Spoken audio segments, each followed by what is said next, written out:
I'm chairing the event this evening, and usually I merely welcome our guests and introduce both them and the format. Tonight, however, I feel that there are some things that need to be said before we begin on behalf of the Bow Group. If you will indulge me for a few moments. I also apologise, I've picked up some kind of flu, but the Dunkirk spirit lives on. They died on the beaches, I've got a cough. So we're going to muddle on. If I pass away, please make sure I'm buried next to Tony Blair.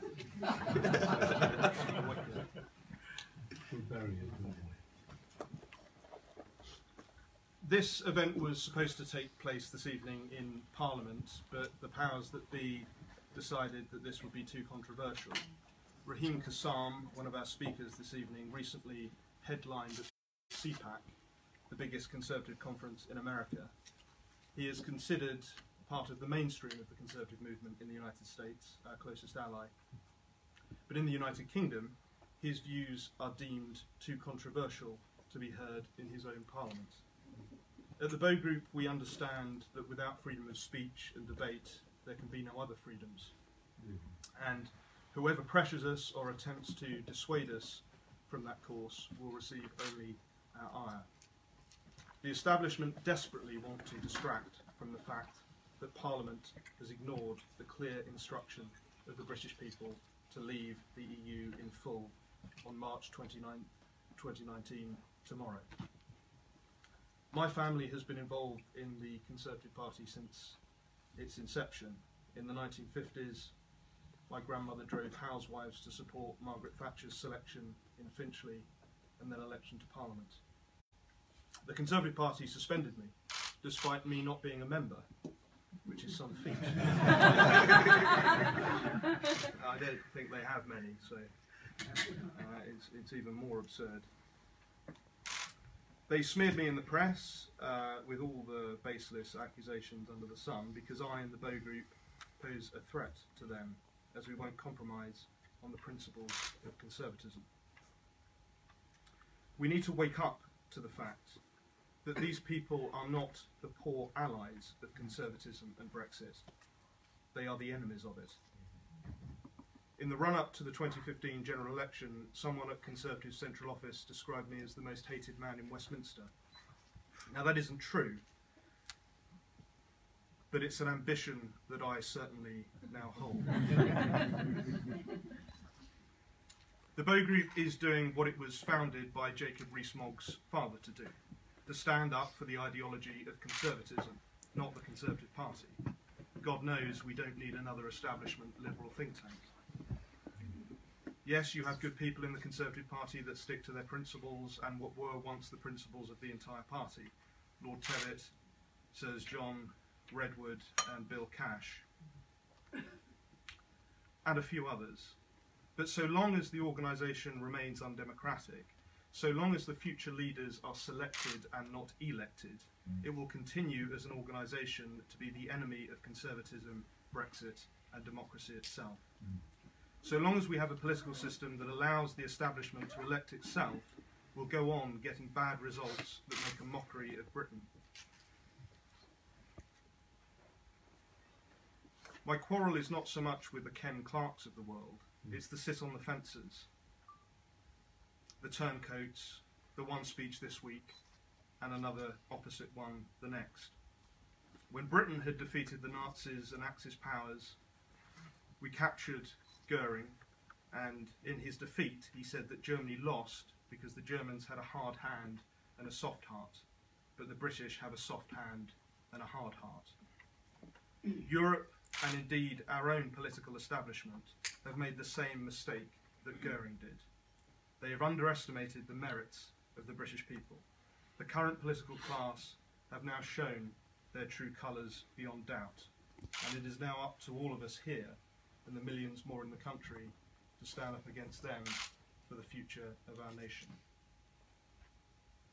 Now, we hope our speakers this evening will be able to give you some guide on where to go from here.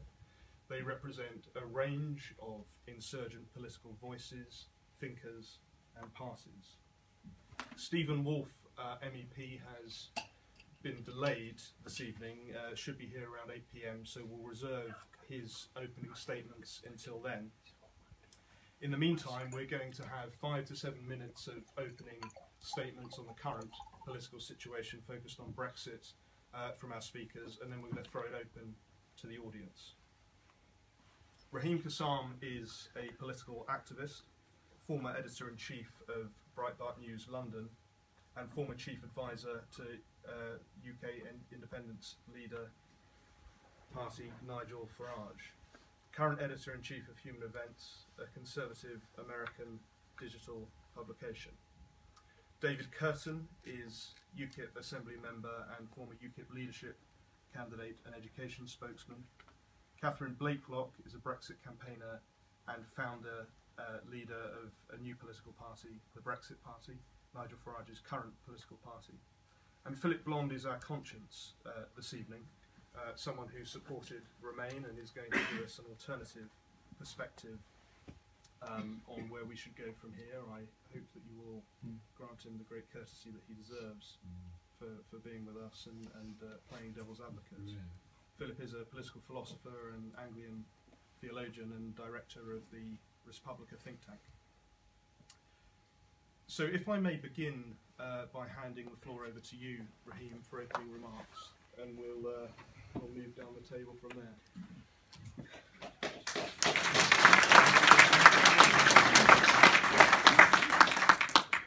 All right, usually I'd start just by getting straight into it, but I want to single somebody out here. Is Peter Walker from The Guardian here? No, no show. Right, the reason we were kicked out of Parliament is because Peter Walker at The Guardian decided that he would tip off Conservative Party HQ and he would target us and this event because we're beyond the pale. Our views are beyond the pale. We shouldn't be on the parliamentary estate. Saying what? That we want Brexit. That's all this is. And bless Ben, he's had to deal with this for the last couple of days. It's no surprise to me that that would happen. The Conservative Party has shifted so much in recent years. You know, I was standing on the balcony at County Hall, shamefully, standing behind David Cameron in 2010. What was it? Vote Blue, Go Green? Yeah, there were lots of good ones. Yeah. Change to Win. And it just hasn't the deficit. Yeah, double the national debt, all of that. Yeah. And it just hasn't been the same since. And it's a lot of it is because we've lost our way. We've lost our way as a movement. We've lost our ability to stand up and speak when they try and shut us down. And I'm here to say that we're not having it anymore. You know, I flew in this morning from Florida. And I was sitting there at Mar-a-Lago with the President of the United States and his son and a whole host of White House administration people. And they all want to know, Raheem, what's going on?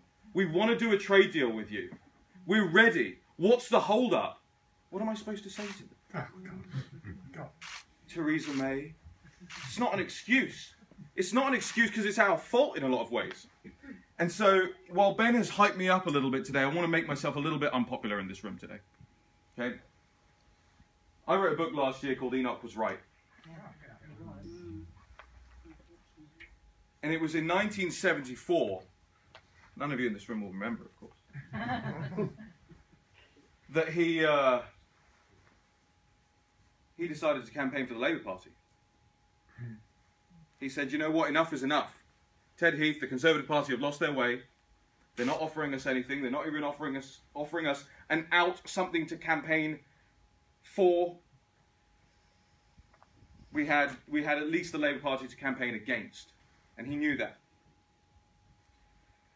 So what I'll say today is that I think we may find ourselves in a similar situation, where the Conservative Party has so significantly lost its way that it needs to be forced into opposition. And only by forcing it into opposition will we force it back to the right. Only in forcing it into opposition will we force there to finally be some actual Conservative candidates out there. I'm sorry to say this, but one of our torchbearers over the last few months was supposed to be on this panel. was the sponsor of our room tonight in Parliament, Andrea Jenkins. And Andrea Jenkins pulled out of this event and pulled our room because she couldn't, quote, sit on a panel alongside a known Islamophobe like Raheem Kassam. Just think about that. I grew up in a Muslim family. I know Islam inside out. But she wouldn't sit next to me on that panel. And this is supposed to be one of our greatest torchbearers. It's completely unacceptable. Look, I know exactly what's going to happen. I don't know how many media people are in this room, but I know what's going to happen. The headlines tomorrow are going to say, Bow Group event, man gets up there and talks about Enoch Powell. Let's have it. You know, let's have it. Because people out there in the country know exactly what Enoch said, and they know exactly that he was right to say it. And in fact, what did he say? He said, I do not have the right to not say it. And we find ourselves in the same situation today. Theresa May is Ted Heath, right? The Conservative Party has long lost its way. The path, and this you have to take this away with you, the path to a re-emergence of Toryism does not come from Boris Johnson. It does not come from Michael Gove, and it damn hell doesn't come from David Lidington. But what do we have? Who do we have left? I don't know if I should endorse a candidate here, because probably won't work out so well for him, but I happen to believe that David Davis is perhaps the only person that can see us through this mess. Look, maybe my approach will land us with a couple of months, maybe a couple of years of a Corbyn-led government. But what is our opposition to a Corbyn-led government? Socialism, right? Marxism, thank you. But what's the point when we have Marxism emanating from within the Conservative Party? We have cultural Marxism emanating from within the Conservative Party. It is probably the thing that unites most Tory MPs at the moment, is their deference to the sleeping giants campaigns and the anti-free speech stuff. Over and over again, we've seen the Conservative Party roll over. So why would we want to reward them by saying, oh, well, you know, I'm sure Boris will be slightly different from Theresa May and that will be the solution to all our problems. I just don't happen to think it's the case. Socialism will not be defeated by horse trading within the Conservative Parliamentary Party anyway. It has to be defeated. You know, robbing Peter to pay Paul, you know, it's not going to, it's hiding to nowhere. So I don't really fear a Corbyn government, and I don't think a Corbyn government would last particularly long anyway, but it would be the kicking that the Conservative Party needs. Much like if we were to have another round of European parliamentary elections in this country, the Conservative Party would soon find out where it isn't and where it needs to be. Again, the Labour government after February 74 wasn't built to last, and in fact it did not last. And it led to one of the greatest prime ministers we've ever had. The country saw what the opposition was, what the alternatives were. And the Conservative Party isn't there at the moment. And sure, Mrs. Thatcher had her faults and had her views on the European Economic Community then. But I am of the belief that she would stand with us today, the Brexiteers today. I don't think anybody could doubt that. So, I don't know how many of you will remember, but at that speech in 74, when Enoch Powell got up and he said, it's time to vote Labour to kick this Conservative Party out, somebody stood up there and said, Judas, Judas. And without skipping a beat, Powell responded, Judas was paid. I am making a sacrifice. And it's about time we all made that sacrifice and made the Conservative Party pay the ultimate sacrifice and kicking them out of power and allowing us to, from the ground up, and Ben will talk a little bit about this, I hope, or at least some of our other panelists will, there is no democracy within the Conservative Party anymore. No. And that is something that will not come to pass again if we just allow them to keep not even electing, reappointing prime ministers on our behalf. And that's all I have to say. Thank you.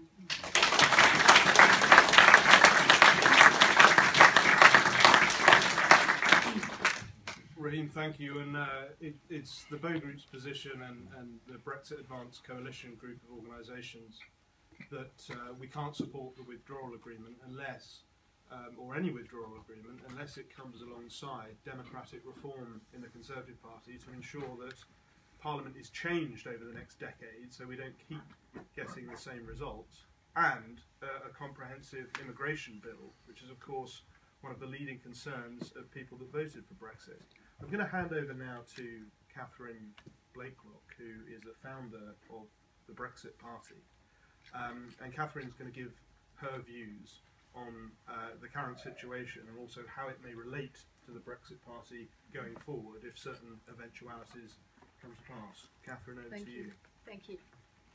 Yeah, hello, I'm Catherine Blakelock. I'm actually, Nigel Farage now is the leader of the Brexit Party, and one of the ironies of this whole thing is that none of us should need to be here to exist. UKIP shouldn't need to exist, the Brexit Party shouldn't need to exist. These fringe parties just should not need to be there. The reason we are there is not just, I believe, democracy in the Conservative Party, but democracy as a whole. Many constituencies you have no choice. I mean, it's particularly bad, for example, for people in Walthamstow, where they have the speaker, the deputy speaker. They have no representation at all. But in many constituencies, and I stood in Great Yarmouth against Brandon Lewis, it was one of the highest leave places in the country. It was 72% leave. You had a choice between a very virulent socialist Remainer, you had a Green, you had a Liberal Democrat, and you had Brandon Lewis. And in one hustings we were at, it was actually said, why don't all of you groups, meaning the Liberal Democrat, the Green Party and Labour, get together, because all your views are identical. So there were 6 or 7 candidates, and I was the only candidate standing for Brexit. And it's no different anymore. And this is a fundamental problem. I mean, we have this issue as well with you know, we have a first past the post. First past the post is fine, as long as it's for parliamentary seats. Why don't we rerun Kensington and Chelsea about 6 times until they make the right result? We have this problem that 75% of constituencies in the Conservative Party were out on a first past the post system, and 62% of Labour places were out. And yet we have this 75% Remain Parliament. We know that we have this Remain civil service, and this is going through all sorts of areas that you don't always see. Let's take the petition. This was used in the European Parliament by Juncker, saying that there were 6 million signatures and that they should be represented. Well, we know that there were people from Western Sahara. We know that Nigel Farage's name appeared 700 times. We know that, we know that people had signed up as Juncker and everybody else. So it just is how many people you would like to pay to fake emails. We know that. But also, very interestingly, somebody I know put in a petition which said that treason was being committed. First of all, it took 2 weeks to get any response, which was beyond the period that they should have responded. And then they said that this was a joke. And so you had a civil servant writing that this petition was a joke, and it was thrown out. There are so many things behind the scenes. And who would have suggested a few years ago, when we had Brexit, that we would have exposed this problem with democracy, with political freedom, with political thought? I mean, Raheem mentioned Peter Walker. Peter Walker, well, let's put it this way. A file has been kept on me since I was a private individual. And I wonder how many files there are on you. Maybe just your membership of the Bow Group is enough that there's a file on you. Because there was certainly a file on me, and nobody'd ever heard of me. And what everybody fails to mention, I mean, the first expose that Peter Walker did on me was that I'd written a blog, a very innocent blog, about single mothers in Jamaica. Well, my husband is Jamaican. They failed at any point to mention that my husband is Jamaican, and I'd written about testosterone, which is a well-known fact that black men have higher levels of testosterone. But this became a big article in The Guardian. Now, you can just go to PubMed and find out about free testosterone in black men. It's not a secret, but presumably in the environment that we live in right now, that is a political thought crime. And how many people are committing thought crimes every day? We have something in the region of 8 to 10 people that the police are arresting. If you tweet somebody, and I happen to tweet somebody who I didn't know who they were, you, by association of having tweeted somebody else who might have said something else, are now associated and you are tarred with that. I mean, we are at ridiculous proportions. So somebody can write an email directly to me saying that I'm X, Y, and Z with a pile of expletives and that this, that, and the other should happen to me, and that's fine. But for me to say something, and by the way, I've got 2 brown children as well, and they're from my first husband, who's Nepalese. So I did, yes, and also in addition to that, I raised 100,000 for the Nepal earthquake, okay? And when a Guardian journalist went on to Nick Ferrari, nobody mentioned any of those inconvenient little facts. Okay, but I'll just give you an example which I've thought about. So if I said Sherpas, and by the way, Sherpas are an ethnic group, they're not a job, but they tend to be mountain climbers, and they hold all the records for mountain climbing. So if you want the fastest up, etc., it'll be a Sherpa. So if I said Sherpas are the best mountain climbers in the world, that is fine, I'm sure. But if I said Sherpas have a serious alcohol problem, which they do, because they don't smoke and they don't take drugs and they live at very high altitude, I'm sure that would be a racist comment. Now, those observations are observations that are correct. My biggest issue with what Brexit has done is about freedom of speech, about democracy, and about this effectively police state that we're starting to live in, and that terrifies me. And I think I'll end on that point, but I think, you know, this is what it's exposed. It's exposed something much greater than we ever knew existed. Thank you.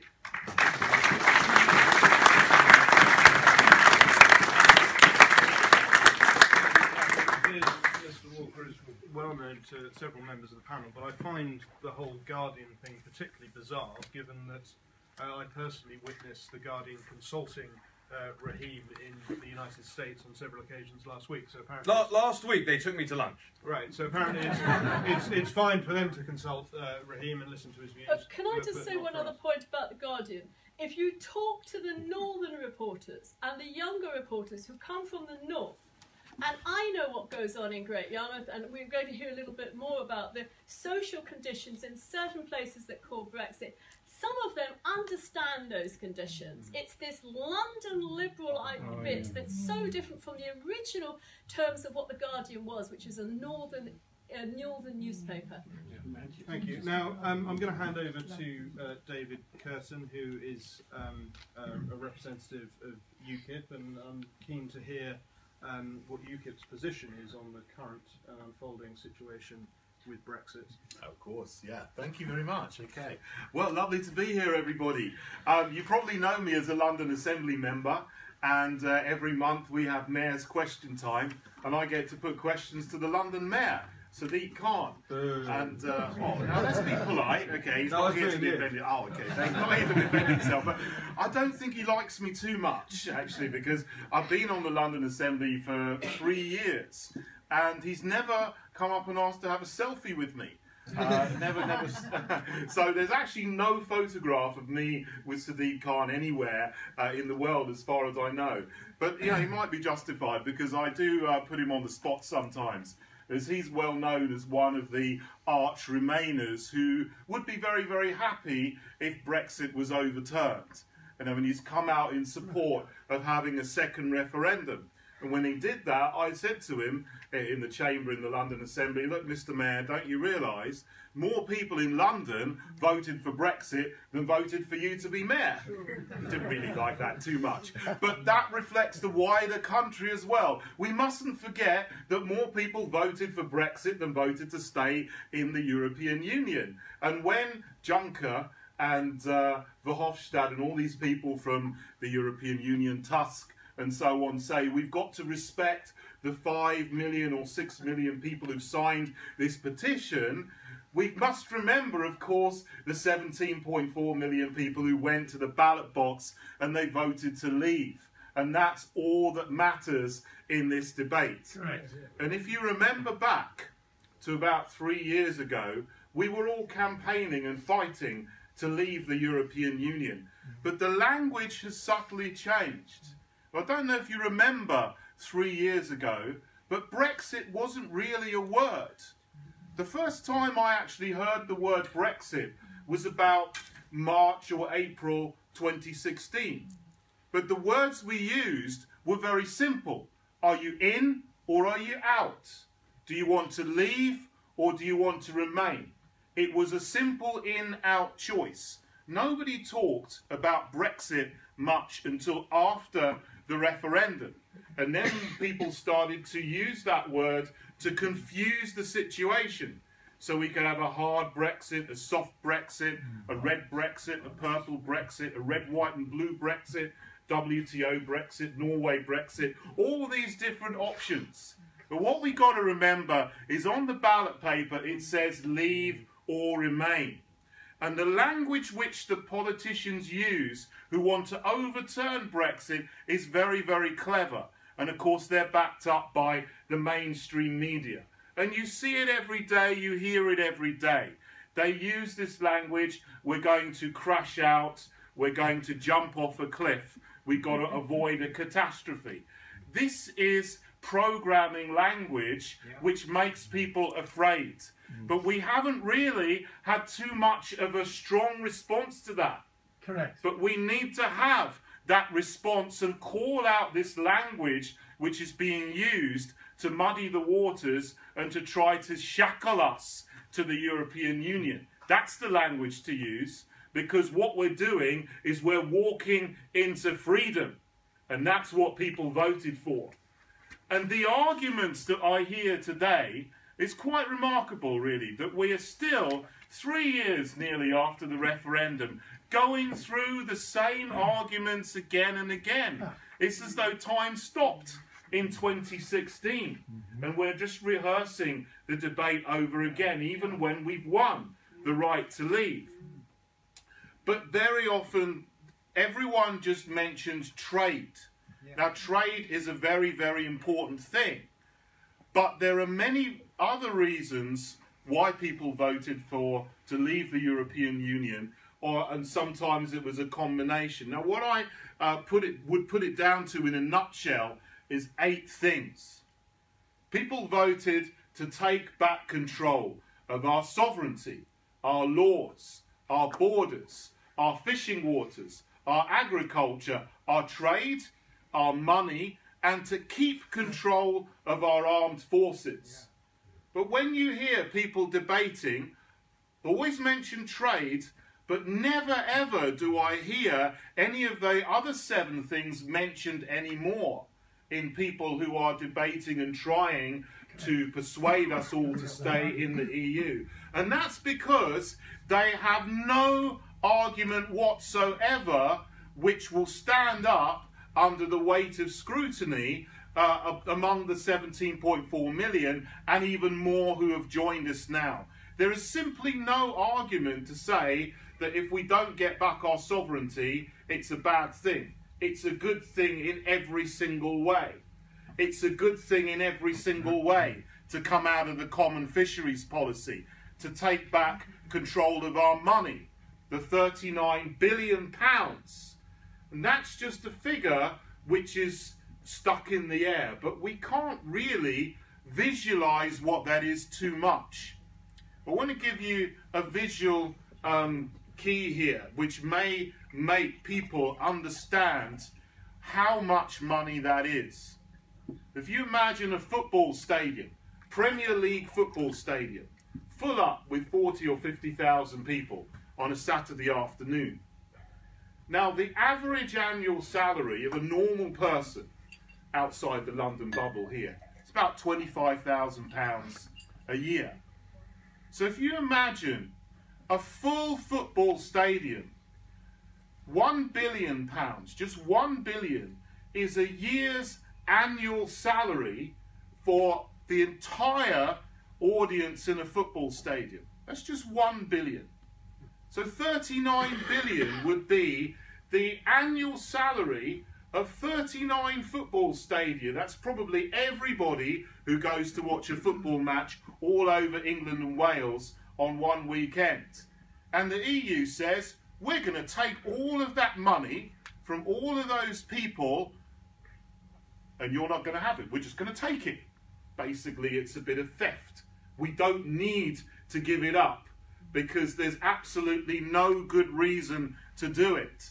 And that's what people voted for. So if you put it in those kind of terms that people can visualize, the people who are trying to overturn our exit from the European Union have absolutely no leg to stand on whatsoever in arguing. And of course, even when it comes to trade, we will have the right to make our free trade agreements with countries around the world, and we've already struck deals with Switzerland and Norway and Iceland to continue trading with them without any hiccups and hassles when we leave. We could do that with the European Union under GATT Article 24 by mutual agreement. GATT Article 24 of the World Trade Organization is something the mainstream media is desperate not to talk about.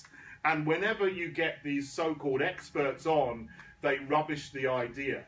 But by simple mutual agreement, we can continue to trade tariff and quota free with the European Union if they wanted to do that. So we would be able to continue without any hiccups in our trading goods. They don't want us to know that. They don't even want us to think about that. So where are we at the moment? It's simply very, very hard to know because things change on a daily basis and an hourly basis. But I'll pick up on something that the other speakers have already said. The country is crying out for a truly conservative party. And what we have with the so-called Conservative Party across the river in Parliament is what I call the fake Conservative Party. Yes, there's a handful of people who are true Conservatives. People like Owen Paterson, John Redwood, that I still have respect for. But the majority of them are either just careerists or they're actively unconservative. At best, social democrats, at worst, cultural Marxists. What you might have missed yesterday, in amongst all of the voting in these 8 indicative votes, there was another vote that took place. And this, as UKIP's former education spokesman, is something that I had more mail about than anything else. Because yesterday, by 538 votes to 21, the MPs in Parliament passed that compulsory LGBT inclusive relationships education is going to be implemented in all of our primary schools from September 2020. And that's something which is causing great worry and consternation to parents and grandparents and social conservatives, true conservatives up and down the country. So that's something else that has happened underneath all of the cacophony of Brexit. But it just indicates that the people who say they're conservative in Parliament are trying to overturn and stand against what true conservatives want. We want to come out of the European Union. We want a party that will represent the free market, social conservatism and free speech. and not sign up to all these laws which are trying to overturn free speech and hate speech laws and hate crime laws and definitions of things that you can and cannot say. And if you remember back to a time, maybe 20, 30 years ago, everyone was free, or you felt you had a lot more freedom to make jokes, to have banter, to say what you want to say about any topic in the world that you wanted to say. But the strictures on freedom of speech are closing in, and what we're allowed to say is getting narrower and narrower, and the threats to people for speaking and saying things which are deemed to be politically incorrect are growing larger and larger. And it's the Labour Party, the Lib Dem Party, and the so-called Conservative Party that doesn't deserve the name. So where I think we are, and what we need, is a party to rise up out of this mess that represents true conservatism. It may be that we can get rid of the top echelons of the current Conservative Party, because the grassroots are good. I have no problem with the grassroots in the branches in the Conservative Party who are horrified at how Theresa May's government is overturning Brexit.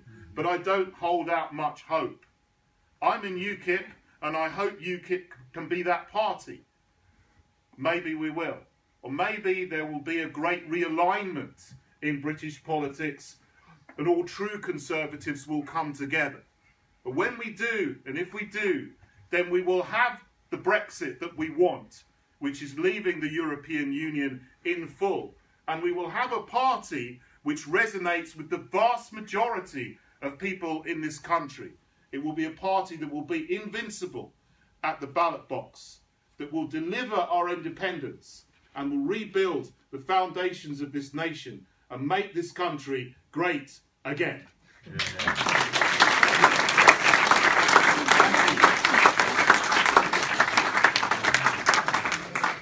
Thank you very much, David. Now, Philip Blond is someone who's contributed very considerably to both the Conservative debate and the political debate in the United Kingdom generally.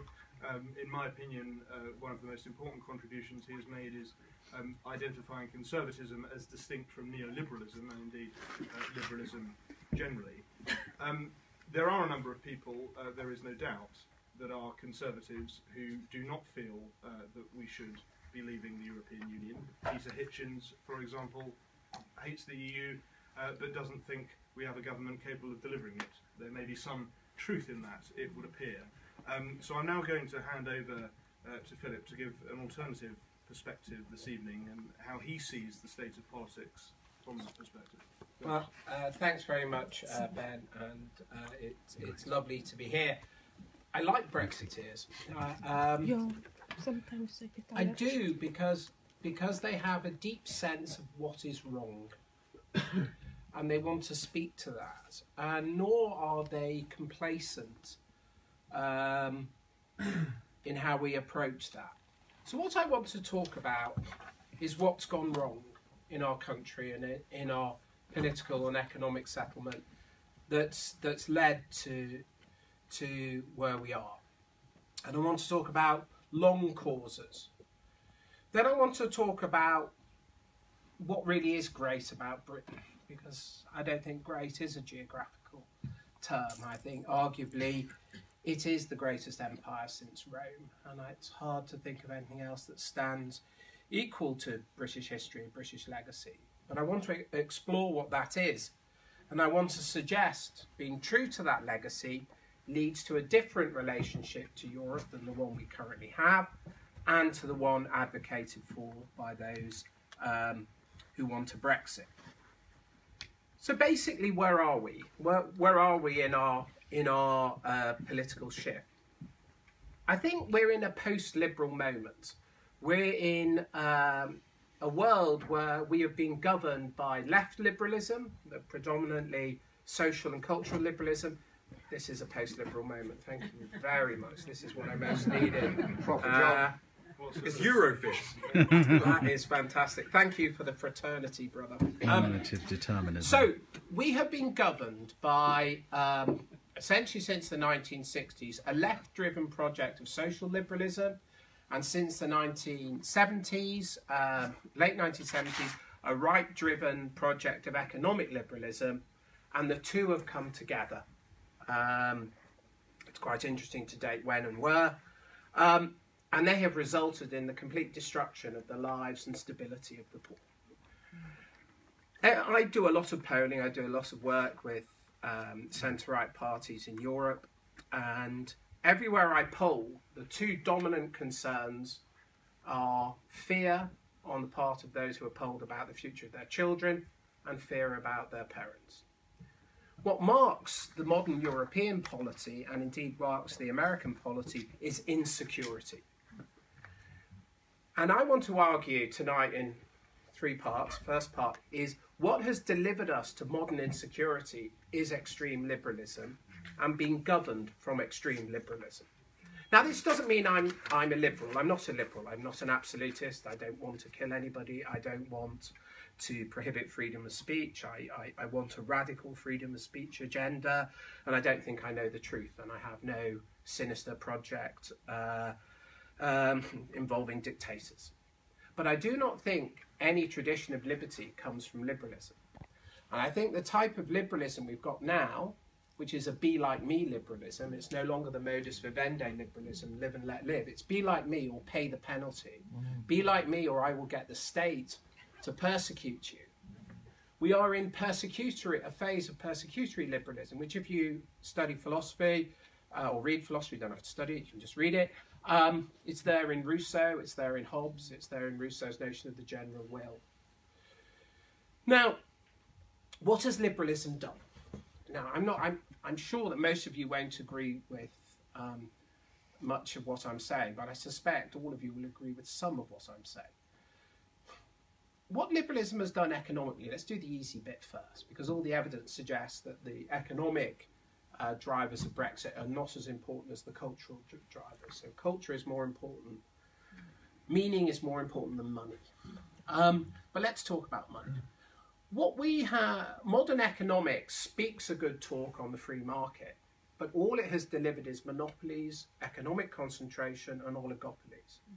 We live now, if you analyse almost any market, in a situation that has moved from arguably 15 companies in a market to 2 or 3. They have all adopted dominant positions. Most other companies are in what's called laggard positions, and they can never catch up. And if you actually look where profits are taken, they're mostly taken at the top, and we have essentially monopoly dominance of our economy. The terrifying thing is this has happened on the watch of free market conservatives. It's happened through the consumer welfare standard in competition law. And there hasn't been a single innovation coming from any of the neoliberal free market conservatives that say, actually, look, there's a real problem with our market. Now, the only decent work has really been done in America. And two academics, De Gucht and Eckhart, who are of Dutch extraction, did an analysis of markups. And they found that in all the mature markets they studied, the markups have gone up by something like 40% for all goods. Now, if you enter the digital arena, it's even more. Now, what does this mean? This means that the rewards or the returns to labour have dropped through the floor. This means capital has taken an utterly dominant position over labour, and the returns to wages and the returns to labour, I mean, it's different for different countries and they have different distributional mechanisms. But if I recall, the last act, virtually the last act of the Labour government in 2010 was to do an inequality survey. And they did the income one, and they saw that between the bottom decile and the top decile, after allowing for welfare redistribution, the difference is 10 to 1. But if you look at assets, the difference is 100 to 1, 1,000 to 1, 10,000 to 1, 1,000,000 to 1, depending on how high up the top decile you go. And what we're gradually converting to is what I would call a rentier economy. That is an economy where despite what you earn, you will never own. you will always rent, not just your home, but anything else. So the possibility for you to self-define yourself through labour or through running a small business is essentially because the markets have been captured by the new monopolists, and they bought off governments. Google and Obama is a very good example in America, to an enormous degree. Now what this means is everybody is made economically insecure because wages are kept as low as possible, and people can't use free market moves to essentially empower themselves. I call it, tentatively, I'm writing a new book, the new serfdom, in reference to certain famous economists. But actually serfdom was better. In the Middle Ages, if you were a serf and you created a surplus, you could keep that surplus. But nobody doing wage labour today, apart from those right at the top, can create a surplus. It's not there for us. So what you have is deep and structural and abiding economic insecurity for people. Not being able to house themselves, not being able to look after themselves. Coupled with that, you then have the more difficult subject of social liberalism. Now, there's a really brilliant book by a chap called Ivan Kraschev called After Europe, which I'd encourage you all to read. And in that book, he makes the point that social liberalism has been used by the elite to make war on majorities.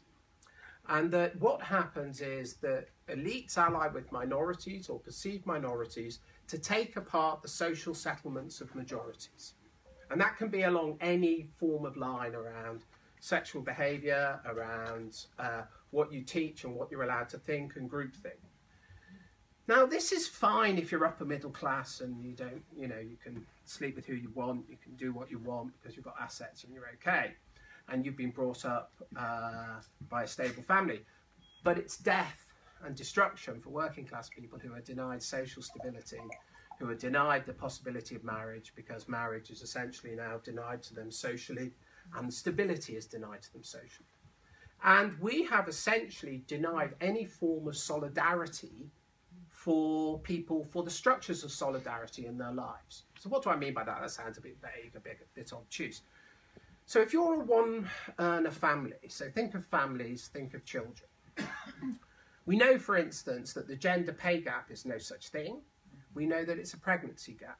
All of the evidence across Europe says that 80 to 90% of the pay gap is when women have children. And when women have children, they leave their job. Women with degrees outcompete men, by the way. They earn more than men. They're more successful than men up to the age of 30. But for many good reasons, no doubt. But when they leave and they have children, they pay a massive pregnancy or child penalty. Now, what's interesting about when you've destroyed a society's sense of solidarity and all you do is encourage rabid individualism, is you don't reward the foundational solidarity that we need. What's the most foundational form of solidarity we human beings have? It's called the family. Yeah. And what structure do we penalise most? The family. Now, almost all families adopt a one-earner model through young children, and the overwhelming majority of women, it's over 70%, would like to stay longer with their children and look after their children during the earlier years than go back to work. But we tax that family unit higher than anyone else in the OECD. We tax twice as much as the French, 15 times as much as the Germans. We penalise all forms of solidarity. So what I want to suggest to you is that what we, and there's so much about this, the poorer you are, the less money you earn, the lonelier you are, the more socially isolated. What are the two single greatest determinants still in this country of what will happen to you? This is what the Greeks called fate. Does anyone know the two indicators that when combined outcompete anything else? Parental wealth? No. Interestingly enough, not. It's your mother's level of education and the postcode where you're born. Wow. That is destiny, my friends. So, we have created a society where people are neither socially nor economically secure, where they can't hope for their children, they fear for what happens to their parents. This is the new reality that lies behind all forms of populism, in my view, from Trump right through to the popularity of the current regime in, say, Hungary or Poland. So, and what has brought this about? Radical liberalism has brought this about. What is liberalism at base? Is me, myself and I. And then the argument from me, myself and I that this benefits everybody else. Now, it arguably does in certain stages of economic development. You know, it's clear that capitalism has worked for the Chinese. But if you look at the very famous elephant graph by the World Bank economist, whose name I always invert, it's kind of a vague problem of dyslexia that's fused into my brain.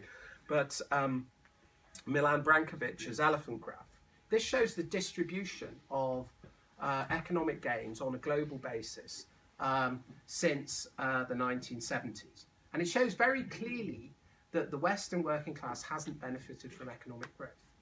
That none of it has gone to them, and it's all gone to workers in Asia, India, China mostly.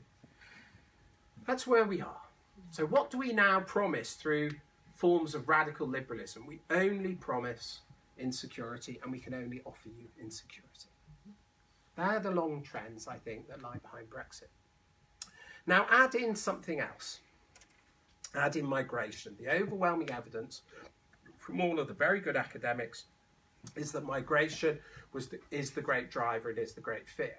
And then there's the tacit fear of Islamic migration, which everyone is too frightened to research, but was certainly live at the time of the Brexit vote, the time when Merkel threw open the borders of Germany. And what migration does, and all the evidence shows this, is it creates very extreme levels of distrust between people, because ethnicity as a basis is something wired into our evolutionary genetics, and it takes very sophisticated forms of culture to get over it. Now I want to go, just leave that there, let me go to part 2. Sorry if I'm speaking too long, yell at me if it gets boring, but this is now the exciting bit. So, why does Britain matter? Why do I think, and I'm not saying you are, and I'm not saying Brexit is. So what do I like about Brexiteers? What do I like about those who argue for Brexit? Well, predominantly because they have a sense of loss. They grasp that we need a form of social conservation. I like that. Prominently, they grasp also that economically something is profoundly wrong in our distributive mechanism. But mostly what I love about Brexiteers is their patriotism. They love this country. I love this country. I remember when I was a small boy, it's quite funny really, the formative kind of text for me as a small boy was Our Island Story, which I'm sure you've all read, which I discovered in my grandfather's attic, and for me it was a magical book. Then Lord of the Rings, and then the Bible. And that was the order of discernment, really, for me, which I think is quite funny. And I've learnt a lot from Plato and Aristotle, but nothing quite competes with those texts. And what one learns is that human civilization jumps, it leapfrogs, and it isn't linear. There is no Whig theory of history. And the greatest leap that human beings make is when they realise that they share something universal. This is what, in my view, Judaism, which is the first, depending where you place Buddhism and the Vedic text, but is the first form of universalism that subjects local power to justice. Because what's different about Judaism, and I love Judaism, what's different about Judaism is it is the prophets came and condemned Herod. Now, broadly speaking, the political history of the world, that had never happened before. What is that? Normally, gods sanctify the existing social order. That's the role of gods. What Judaism did is it said even the existing social order must obey justice, divine justice. Then you fast forward to Plato and Aristotle, and what the Greeks said is actually there are objective moral orders and there are objective moral laws. And Western civilization is essentially a fusion of Judaism and Christianity and Plato, which is that we abide by these universal truths that don't just limit us as nations. In fact, the essence of what Plato and Aristotle argued, and the essence of what Christianity argued, is nations are secondary and what is primary is humanity.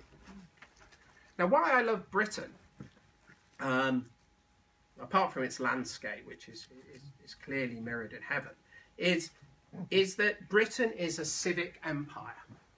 Britain has never had a theory of race. And if we did have people who thought about race, we sent them to Norway to practice very unpleasant forms of eugenics. It actually had really unpleasant consequences for Scandinavia.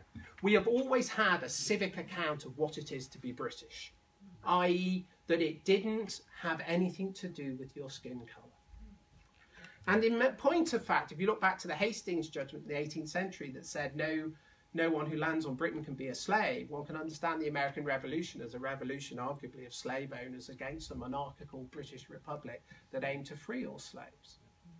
And if you doubt this, then read Robert Toone's marvellous book on the English that tells you about the 60-year war that Britain fought against slavery because we thought black people were people too.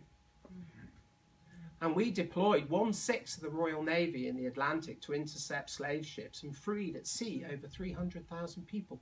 We even employed the Royal Navy in the east of Africa and the Seychelles. I went into the Seychelles, I went on holiday, and they have a museum. And you go into the first room in the museum, and there's a museum of the French room, which is French slavery, French Revolutionary Republican slavery. And they have bars and chains. And you go into the British room, and they painted this huge mural of the British arriving, sinking the French ships and letting them all free. Not only did the British do that, they then intercepted all the Arab slave trades up the coast with very small interceptor vessels and took them all to the Seychelles and set them free. And to this day, the Seychelles has the highest per capita income in Africa. That's the Britain I love. And the Britain I love really began with the Great Awakening around the time of Hogarth and ended really with the defeat of Nazism. And that's pretty bloody splendid, in my view. And what we did, and of course there are many, in any nation's history, there are high points and low points. But our overwhelming high point was that we were an international power, that we stood up for universal things, and we would fight and die for universal things, and we would call people brothers who other people didn't think were our brothers. This, to me, is British power, this is British potency, and this is what makes us and made us great. And it's the legacy of that. Now, we will get into a debate in Europe. I have no problem with saying the European Union is this, that, or the other. I'm not defending the current structures or the democracy or the Commission or Juncker or any. I'm not defending that. But what I want to suggest to you is if what matters to you is British goodness and British power, which is what matters to me, I think it's a fatal mistake to turn away from Europe. This is where we start to get annoyed with me, which I apologise for. But let me say why. Because by 2050, on present trends, Britain would have the largest economy and the largest population in Europe. We would be the dominant player in Europe with the most effective military, a military that comes second only to the US, even bigger at the moment and more potent because of our logistics than the Chinese. We would be, I know it sounds laughable, but if you look at every serious analysis of hard and soft power, we're either first or second. Toombs again talks about that the British have a declinist thesis and that they think they're declining, and it's a long cultural history of that. And I think Brexit is part of a declinist thesis, and I think it's wrong. I think we're hugely powerful, we're hugely important, and we should not leave the platform from which we can govern and shape the 21st century. Now, what I fear, and I understand you disagree with me, and that's fine. What I fear is that we, alone and isolated, will still be important, but what's the global legacy of Singapore? What's the global legacy of Switzerland? What's the global legacy of countries that isolate themselves? Not very much. And if you really want to shape in this land where battle and war carry such a cost, power comes from not being isolationist. Power comes from being interconnected and shaping and challenging all the forces that face us on the most global levels you can. Now, the crucial difficulty, and I know it's a difficulty, John Curtis, I was just watching a interview before I came down here, said only 1 in 8 of us feel European. That's a problem for my position, I accept that. But what I want to suggest is if Britain wants to also shape and rule, in part, the 21st century, what it has to do is very different from what it did in the 20th, in the 19th, in the 18th, and the 17th. We have always sought geopolitically to divide Europe and rule the world. And the world, I think, has done well out of it. What we must now do is unite Europe in order to have the same global projection. And if you actually look at Europe, I think the Liberals are in trouble. Macron endured his 18th weekend of his disenfranchised white indigenous working class, saying, actually, you know what, Emmanuel, it's not working for us. Europe at this juncture is moving in our direction at every point, from Poland to Romania to even in Germany itself.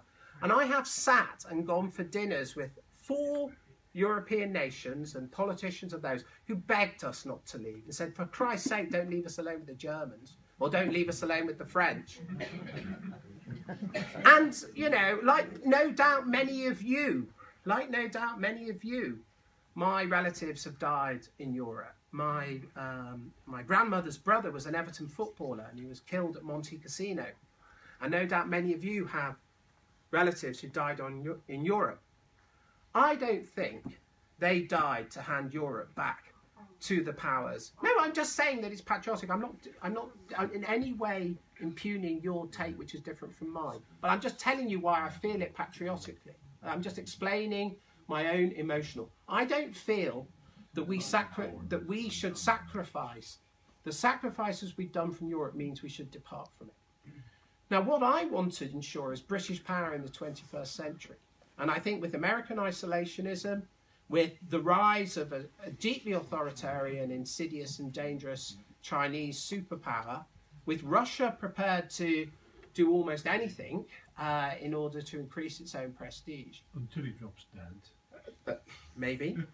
What we have to do is to essentially create a different relationship with Europe in Europe for the sake of our own power. There is no serious economic argument for the departing of Europe. There is a cultural argument and there is a meaningful argument that I fully respect. But what I would say to you is, if you, like me, and I suspect in this you are, believe in British power and greatness, the platform for that is Europe.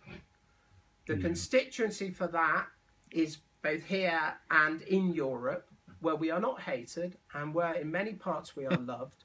And we can... I know that sounds odd, but I think it's true. It is rubbish. I think it's true. And it's a fair point. But we should listen. I don't, we should listen. No, I don't. We should listen. I don't have any problems with you disagreeing with me. I'm telling you what I think. Yeah. And I think that we're loved. And I think, for the sake of British greatness, and not to make us small, because we will be smaller by this, we have to, I think, realign with Europe. Then let me finish. I realise you're shaking your head. But I thank you for your kindness in listening to me, genuinely. Let me finish then. Because the real agenda, what really upsets me, is all of those who've advocated for Brexit have not come up with any policies that speak to the reasons why people voted for it. What? There are no policies on tax, on emancipation, on creating new levels of ownership. There are no policies that will redeem the situation of being governed by extreme liberalism. And part of our task is not to just do this and create a post-liberal policy offer in the UK, but also in Europe. I look forward to your questions. Thank you very much. I've got one.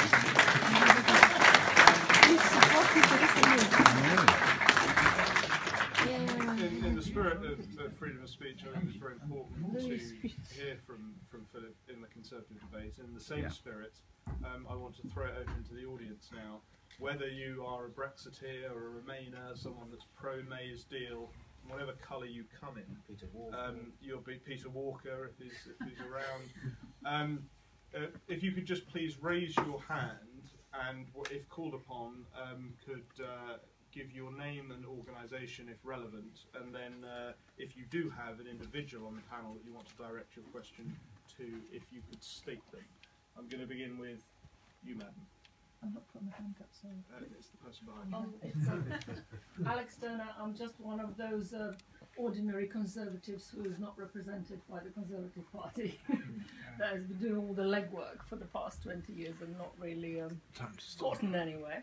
I sympathise so much with the panel, with most of the issues that you all spoke about, but I would say freedom of speech, absolutely, to the deepest part of my being, because where I grew up, I had to hide to pray with my grandmother, because if the Communist Party found out that we were praying, then my dad and my granddad's prospects at work would have been ruined. So just kind of a cautionary tale to you know, this is where we're going. I never dreamt in a million years that I would live in Britain, in the country that I love, respect more than any other, in the, you know, what is best country in the world.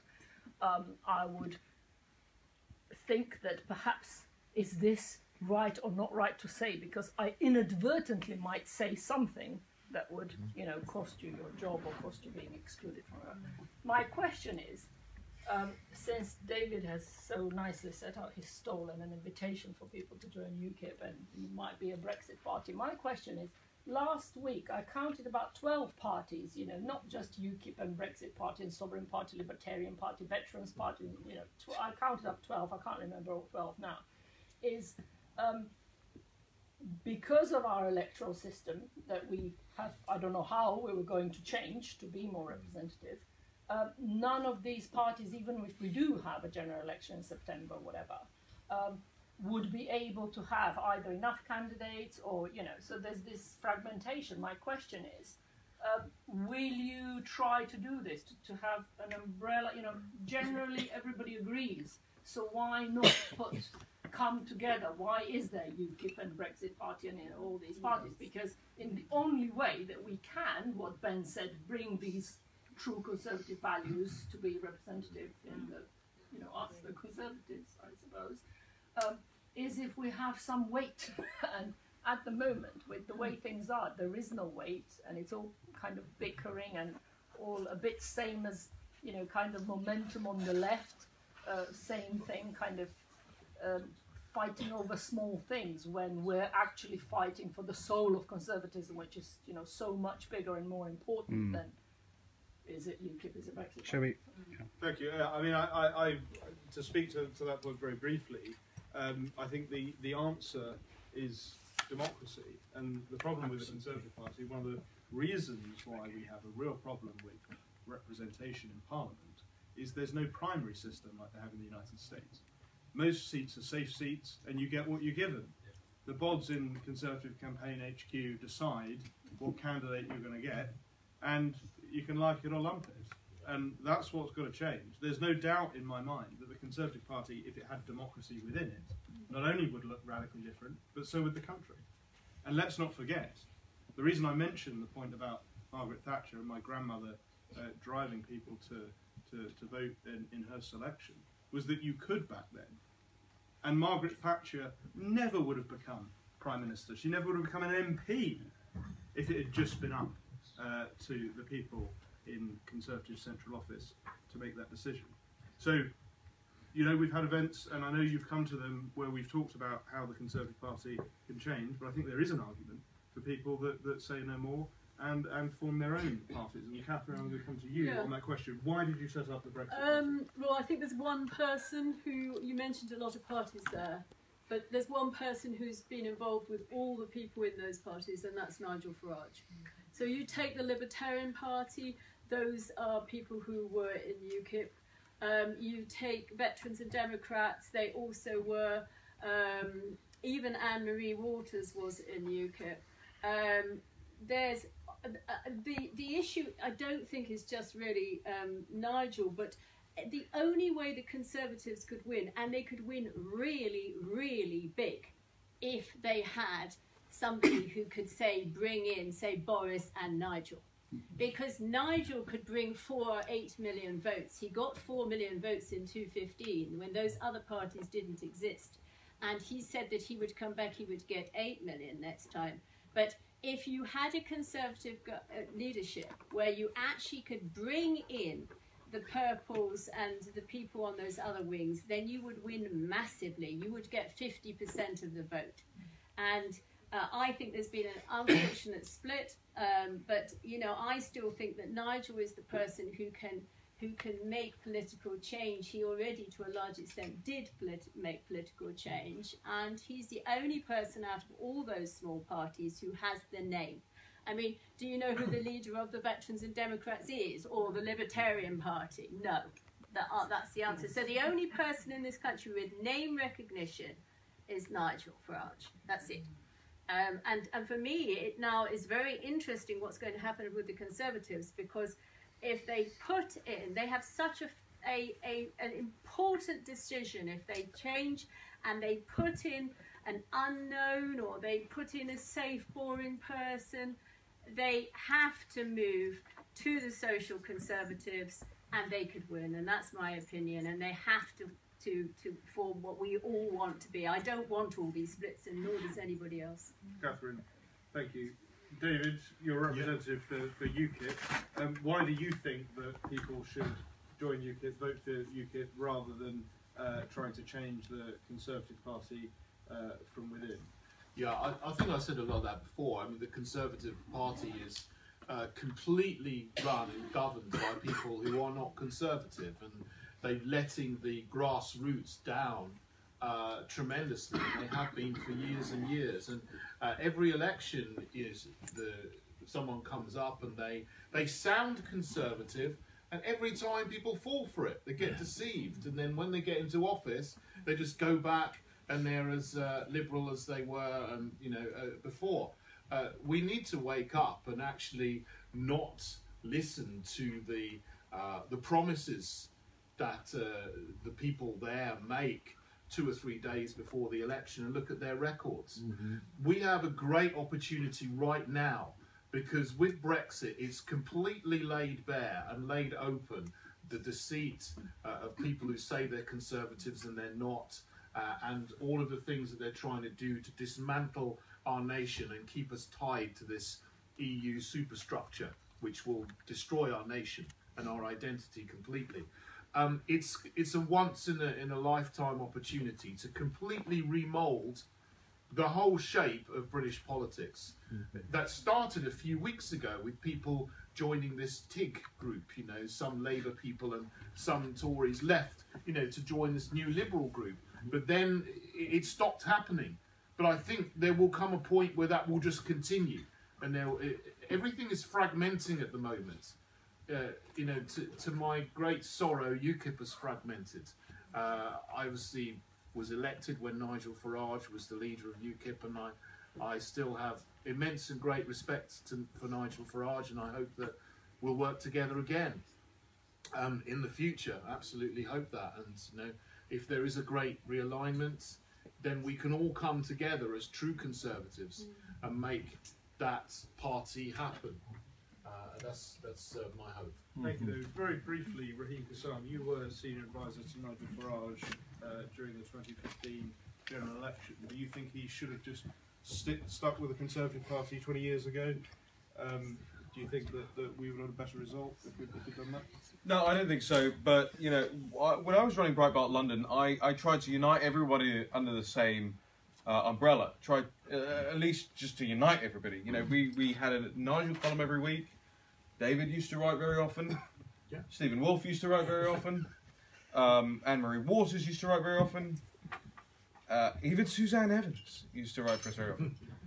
And he who shall not be named, who I'll name anyway, Tommy Robinson, was featured on the site often. And I tried to personally unite all of these characters under one operative umbrella. That didn't mean to say that they had to be part of the same organisation. They had to realise they were part of the same movement. Unfortunately, as somebody in the audience muttered when the question was being asked, the answer is egos. The answer is that all of these people believe that they are the be-all and end-all of that movement. and I aim my eye equally at all of them when I say this, that they're not, and they should stop thinking they are. And all due respect to what Catherine said, and I am a big Faragista, he would have done well to have not said what he did about Tommy and that movement out there, because as unpolished and unvarnished as it is still an effectively social conservative movement that is the backbone of this country. So I think the answer is egos to the question.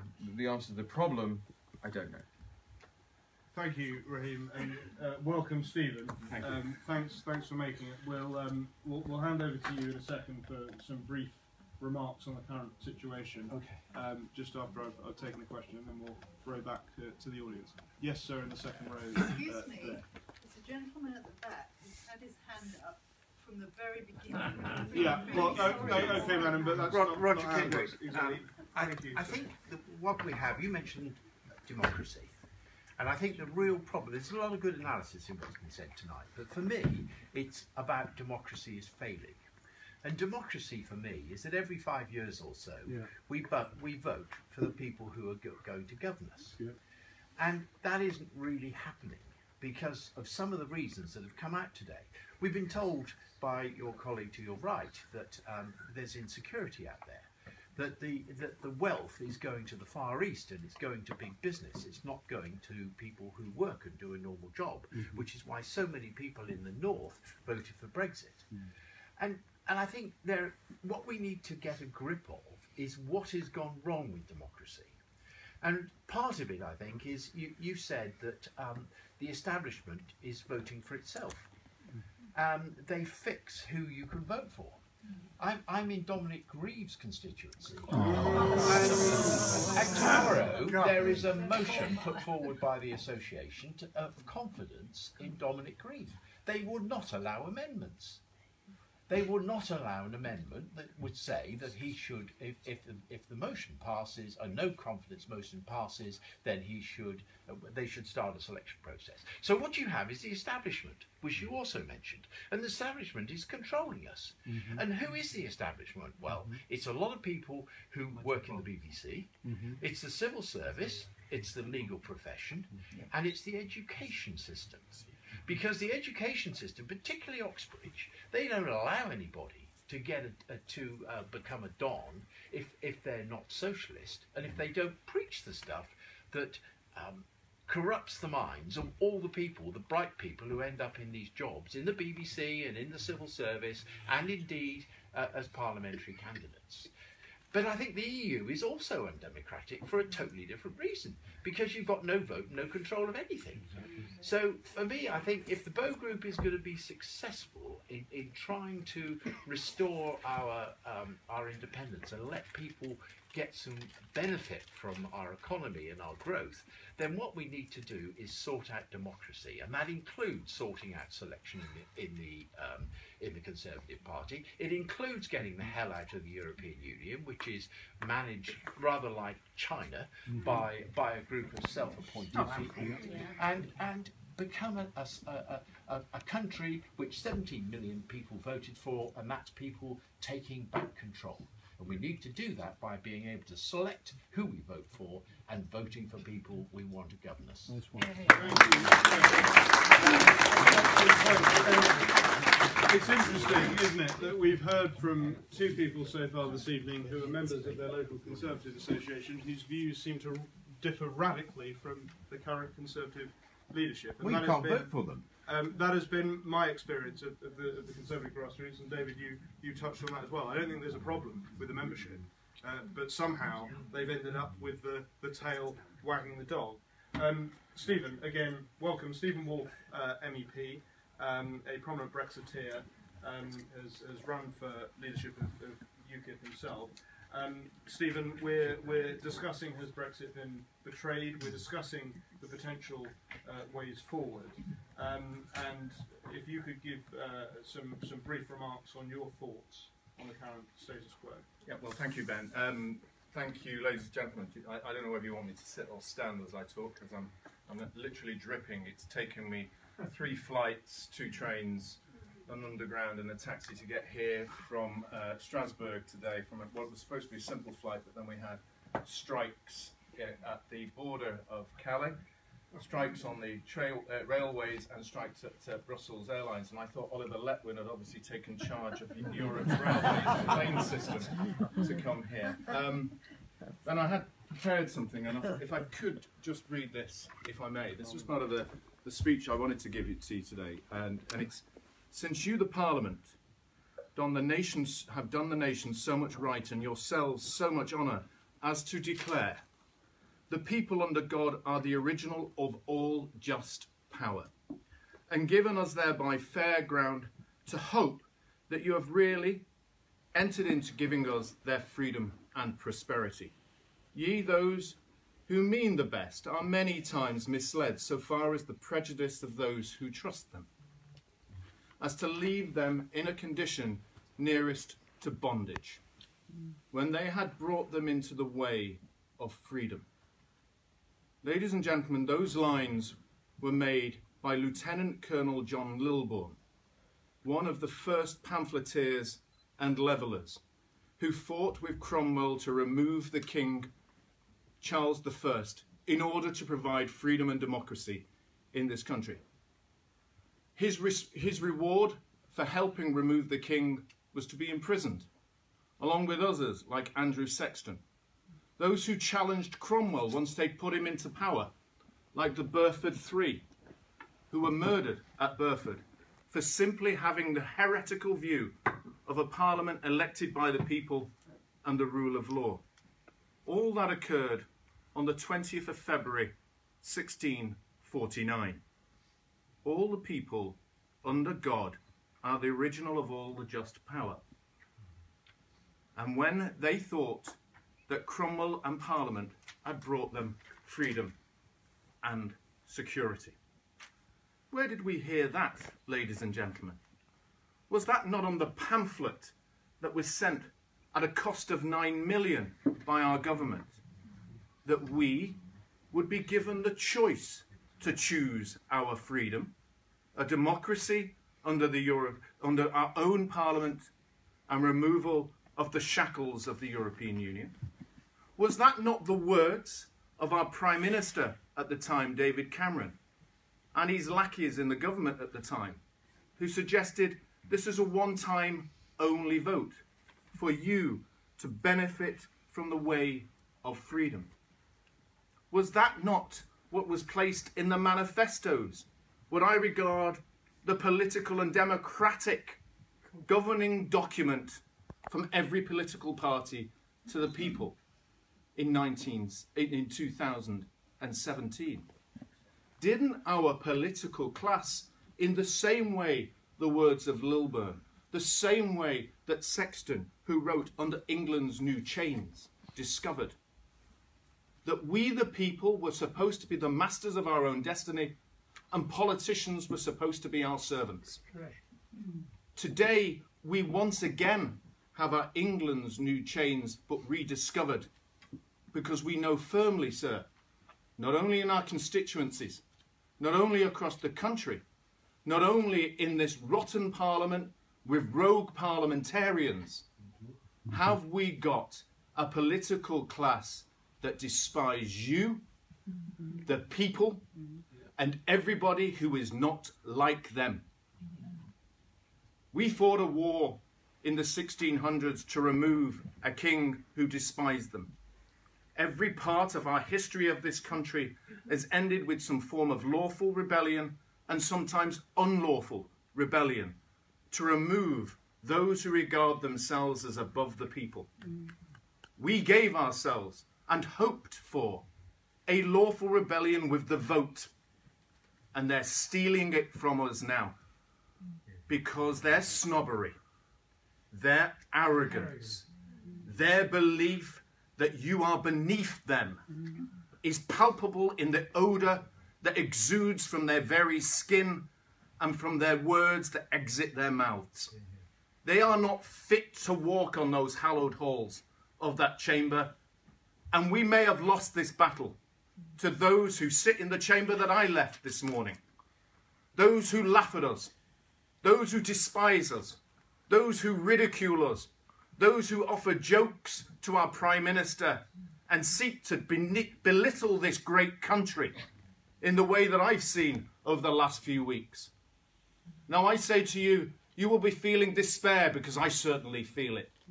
But you will also be feeling anger. Now we need to turn that anger on this political class.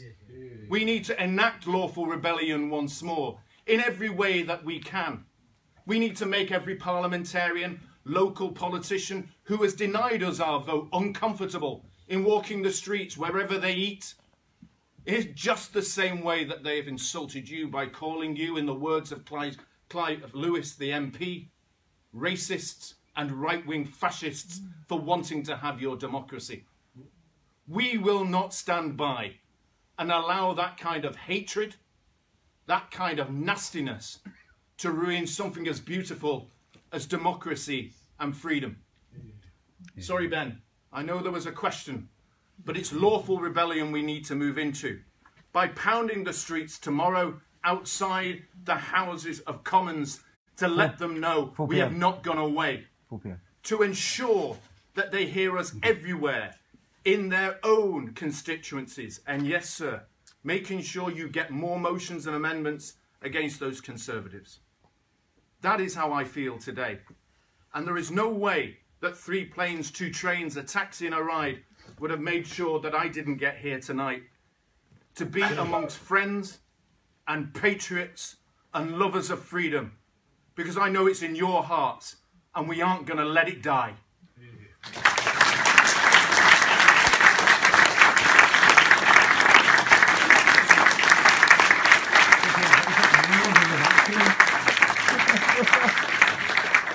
Thank you, Stephen. There speaks a man, of course, banned from the Conservative Party. So another from most other parties as well. Another great decision on their wants part. Stephen mentioned the rally that is taking place tomorrow in Parliament Square, I believe, at 4 p.m. We will be there, and I hope many of you will be there also. Now, I understand there's a gentleman at the back, as per your point, madam, that's had his hand up for a long time. And I will come to you for a minute, sir, but I want to know if there's any questions for Philip Blond, specifically. And maybe, who is the chap who has... There's one there. My neighbour has a question. Two quick fire questions to Philip, then Raheem, that's okay. Philip, there's a very good quote by a leftist historian called E.P. Thompson, who commented that whilst the material condition of the working class can improve, the human condition can worsen at the same time, which is basically what your speech about. The material condition is normally getting better whilst the human social condition is getting worse. Isn't it funny how you're basically agreeing with a 1960s New Left historian in the modern day? I just wanted to know your thoughts on that. And Raheem, you pointed out, made the point that many so-called proper Conservatives in the Tory party have gone native. Andrew Jenkins with the event, and we see with many ERG Conservatives that they're now backing Theresa May's deal. So isn't it the logical conclusion to come from that is that it's a useless endeavour to try to reform the Conservative Party, even when the proper Conservatives, the people who are supposed to be on our side, always, when push comes to shove, just bottle it. Yeah. Raheem, I'm going to come to you first, because I understand you also have a question for Philip Blond that he'll cover once you're finished addressing. More of a statement. Jake's. Oh dear. It's a long one as well. I look forward to it. Yes and no, Jake. Ben always, I think it was Ben that used to say to me, correct me if I'm wrong. You mean me or Tony Ben? You. You, Ben. Right, okay, got it. The Conservative Party was the high ground of conservatism in the country. And I was once a Conservative Party member, and I was once very, very active within the Conservative Party, and so it was very difficult to give up that high ground. Now, of course, I went over to UKIP and set my face like flint on removing David Cameron from office. But I also do believe that as long as we have a Conservative Party that exists, even by name, then we either have to take control back of that name, that trademark, that copyright, that branding, or we have to destroy them entirely to the point where they can no longer exist anymore. Now, I'm still of the belief that there is some mechanism that could take place behind the scenes, and that's why I'm a big supporter of the Bow Group's work, that you can get back inside that party and restore democracy to it and start to have some conservative candidates actually standing for it. Now, that is to say that there's only a 5% likelihood in my estimation, but I'll take every percentage point I can get. We have to fight the fight on several different levels, and we have to fight it all across the spectrum. So I'm not going to vote for the Conservative Party, probably ever again, unless there is some major Bow Group style reform of the institution. But I will still support those who are trying to do it from within. Now, that can be mostly done, I believe, and my remarks, I think, reflected this, through withdrawing consent from the Conservative Party. And those who are members of the Conservative Party need to withdraw their consent. And I'm not advocating an active vote for Jeremy Corbyn's Labour Party. There are many other parties you can vote for that withdraw the consent for the Conservative Party. But you can also show at local level, in a much more active way rather than just a passive withdrawal of consent way, that you're not happy, as the gentleman in the front said the other day, that there are problems within the local level of candidate selection and the way that the local boards are run and so on and so forth. So 95% I agree with you, but there's still 5% of me that thinks it's worth trying to wrest back control of the Conservative Party. What I wanted to say to Philip will take a few hours, and anybody who wants to join us for dinner can, for the low price of whatever Ben is offering you. We'll talk. Yeah. Philip's come as a very Holy Roman Empire, right? It's to see Europe as this greater force for good, without the holy. And without that, I think there is nothing actually to Europe. There is no philosophical underpinning. There is certainly no way of beating back China. There is certainly no way of bringing those jobs back. President Trump, who ran on that in 2016, has had almost no success in bringing jobs back to the United States, and I think that's why Democrat candidates like Andrew Yang are having such a good time of it at the moment with his minimal income, $1,000 a month for every US citizen, populist left idea. But Philip, you said something interesting. Power comes from Europe. This was our ambassador from Paris's perspective in 1979 when he sent a cable back saying, he can see that the British are now fully in the throes of managed decline as a philosophy by which to run the nation, and that our only hope to avert managed decline was to line up with the European community and fight it off that way. And you said power from Europe, effectively. I disagree. I think power comes from leadership. And the Italians, the Hungarians, the Poles, vast swathes of the French, the Germans, the Austrians, the Czechs, and it goes on and on and on. I've heard it from all across Europe, across the United States, and into Brazil, is that they looked at us in 2016. They looked at us and what we did and what we voted for and said, well, shit, maybe we can do it too. Correct. There would have been no President Trump. There would have been no President Trump. Regardless of what you think of him, I think he was still better than Hillary Clinton and still will forever be better than Hillary Clinton. There would have been no President Trump had we not voted to leave on the 23rd of June 2016. And I think our leadership, Philip, is so much more important in the world than us pretending to be Europeans. Yes. It's a farce, it's a fallacy, and you might feel European. But you said yourself, John Curtis recognizes that not most people do. And isn't this just about that? It's about who we are, our identities. Because let me tell you something. I mean, you're not supposed to say this nowadays, but our identity is the last thing we have. And if we do not hold on to that, if we try and merge ourselves into some sort of common European identity, we're dead. Okay.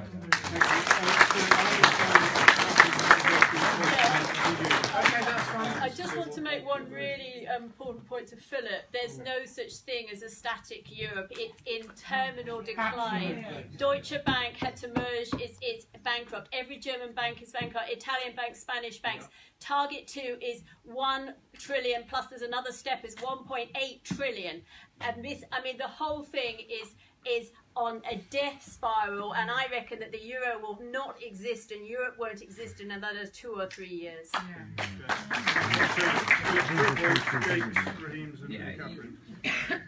I'll start with Catherine first.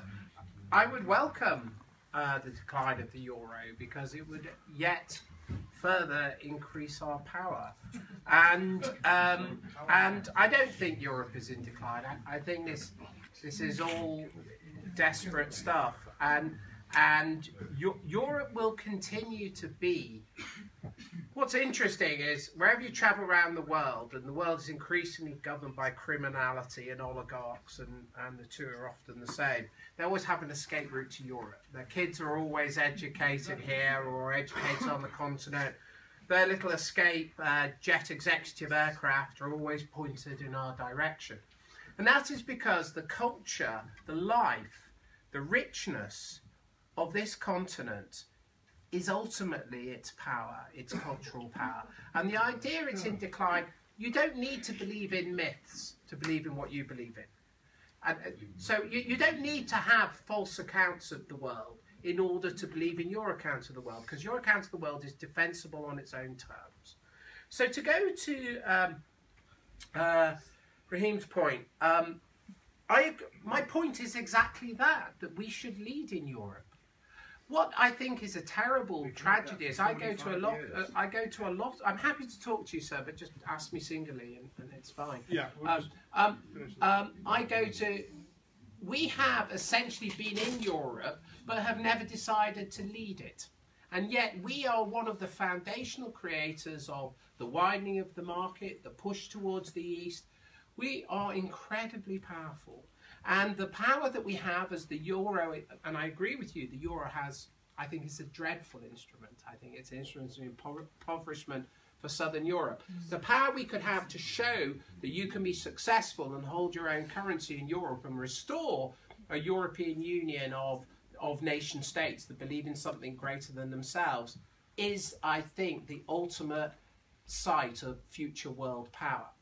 Now, the point I believe in is that actually our legacy has always been, you can only really be isolationist when you're the top dog in the world, which we have been at certain points in economic history.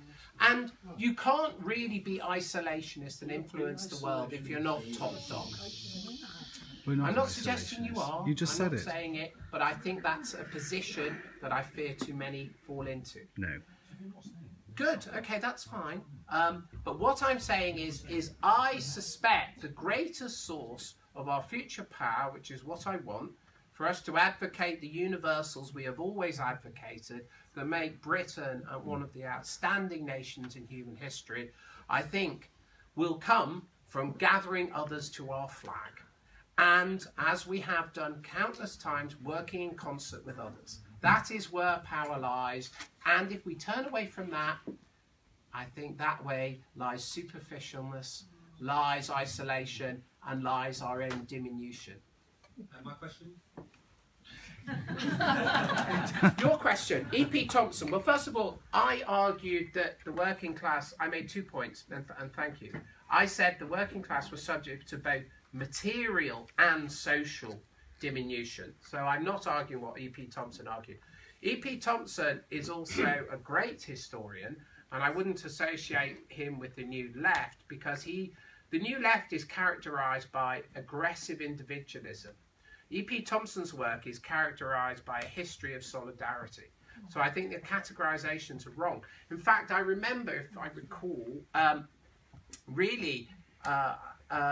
it's about, his work is about the power of free association and what it can do. And I have no problem with that. I've argued for that since the day I started writing. But thank you. Thank you, Philip. Take a further question. If someone has a question directed to an individual member of the panel. Yes, sir. You're not going to be very happy, but I've got 2 or 3 very quick questions. I'm chairman of the Conservative Party in Staffordshire, and I just would like to give you the current hassle that I'm having to cope with, which is a lot of members thinking that they are allowed to, they have a direct say in whether they can get rid of an MP. And we've got solicitors' letters. We've got one MP who's had well over 850 letters, and he will not back down. And so, and we've also got 2 members of the cabinet. I'm not going to mention any names here. One is no trouble at all. He was my right-hand man in the area in the old days. And the other is, again, giving the membership a lot of concern. So that's the one thing. The other thing, I'd just like to talk to you, sir. You quite rightly said that we may not be very happy with what you were saying. But as I think you said, Professor Curtis, if he's a professor, said that 1 in 8 are Europeans, and that's it. I mean, we fundamentally, except in 1066 and a bit before, we have never been overrun in a war. That is a fundamental psychological difference between us and everybody on the continent. That is the first thing. The second thing is we created the Commonwealth. And I was very disappointed that I haven't heard anybody on the panel yet talk about Winston Churchill's English-speaking nations. And that is where we could develop so many relationships very, very fast. And I would include India in that as well.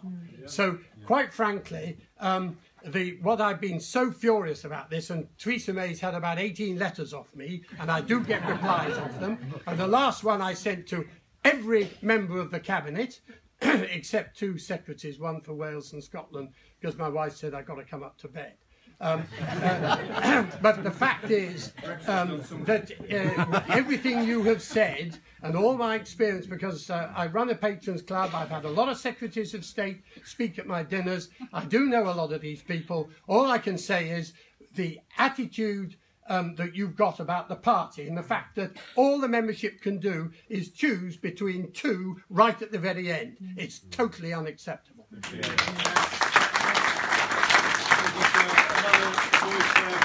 For the grassroots of the Conservative Party.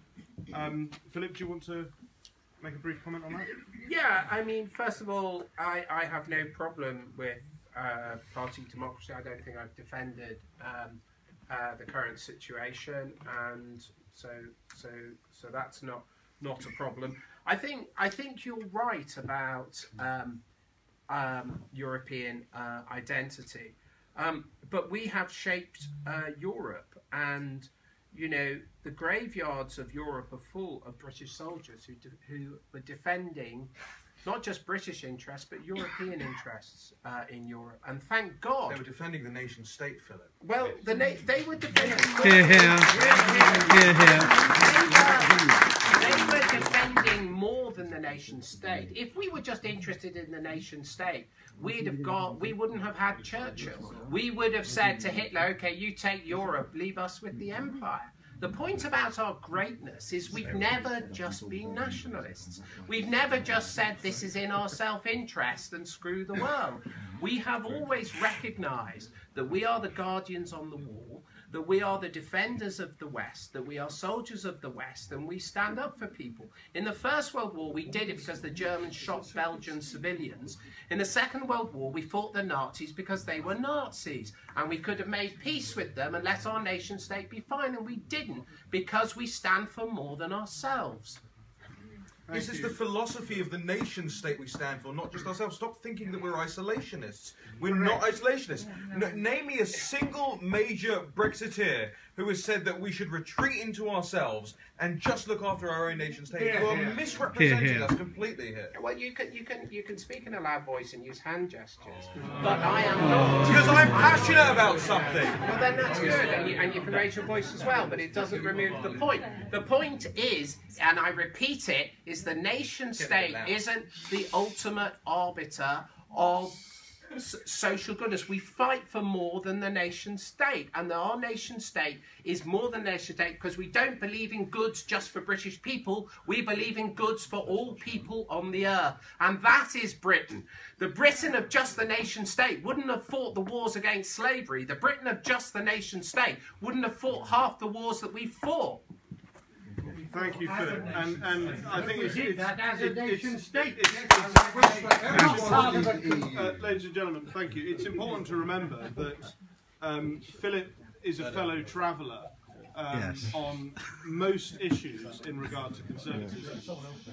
And as Peter Hitchens, as Peter Hitchens, he is merely sceptical about the process of leaving the European Union. Not a view I share, but it's important to hear perspective. Now, the points have been made, and before you arrived, Stephen, several points were made by members of local Conservative associations. You set up Blue Wave and actually tried to recruit some people to the Conservative Party, and they weren't interested.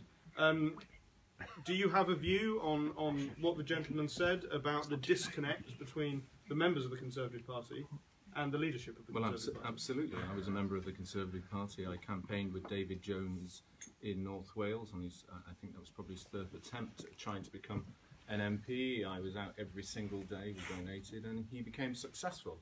And he became a damned good MP for North Wales. He became a minister, and he has been one of the strongest Brexiteers out there.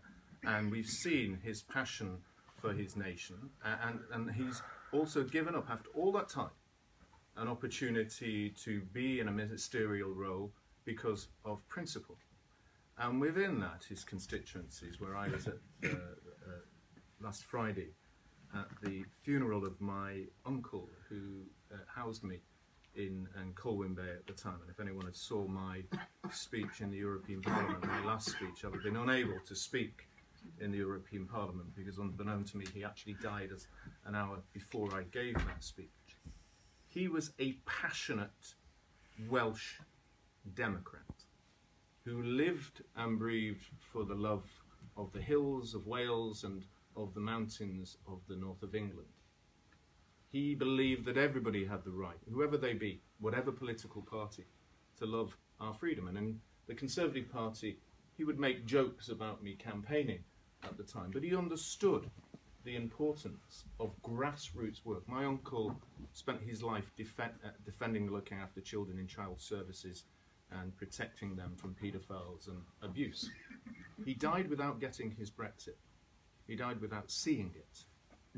He died because there weren't principled people at the senior levels of the Conservative Party to listen to the grassroots. And that's why it was important with Aaron Banks to form Blue Wave, and the success of Blue Wave, without a doubt, has been the many, many thousands of people that have joined the Conservative Party. And as you can now see, there are deselection processes being attempted across the country, and so may there be many more. And the success of that has led to those who are not Conservative, those who are Liberal Democrats, those who are socialists in disguise within the Conservative Party leaving. Anna Soubry and her ilk, and others like I just find it difficult remembering his name. Knowles, it's just, you know, EEA man. I can't even remember it because he's so weak and feeble in my own characteristic. I see his face and I revile my own physicality from that kind of character. But he has been bold, has been the kind of epitome. Look how many of his colleagues have said what a great man he is. I know, it's fucking madness. What a great man. Great man who's trying to promote a form of remaining in the European Union that would decimate the north of England and ensure mass poverty without any of the benefits that we would get whatsoever. And that is why I think that what we have is, again, the disconnect between politicians and people. I believe it has a lot to do with university education. The fact that under Blair and those before were suggesting that the Labour Party get to Oxford and Cambridge and study PPE, that so many of them actually go to the same dinner parties. They, in some cases, I'm not sure whether it's true, and I hope it's not libel, but we heard that Stephanie Flanders had both the finance ministers of the Conservative Party and the Labour Party at one stage in her life. In turn, and that's the kind of nature that they are at university. I mean, if I'm wrong, then I'm sure I'm going to be told off very deeply. But it's not inconceivable that whilst they're all at Oxford and Cambridge and the colleges, all trying to be going to the Oxford Union and the Cambridge Union and the Durham Union and whichever union they wanted to be, they were having a union amongst themselves, and then doing so when they got here as friends and colleagues. They lost themselves. They have become insular in their own way, and follow that with the academics that come through with it. And many of them are very good. Many of them still have intelligence that with it.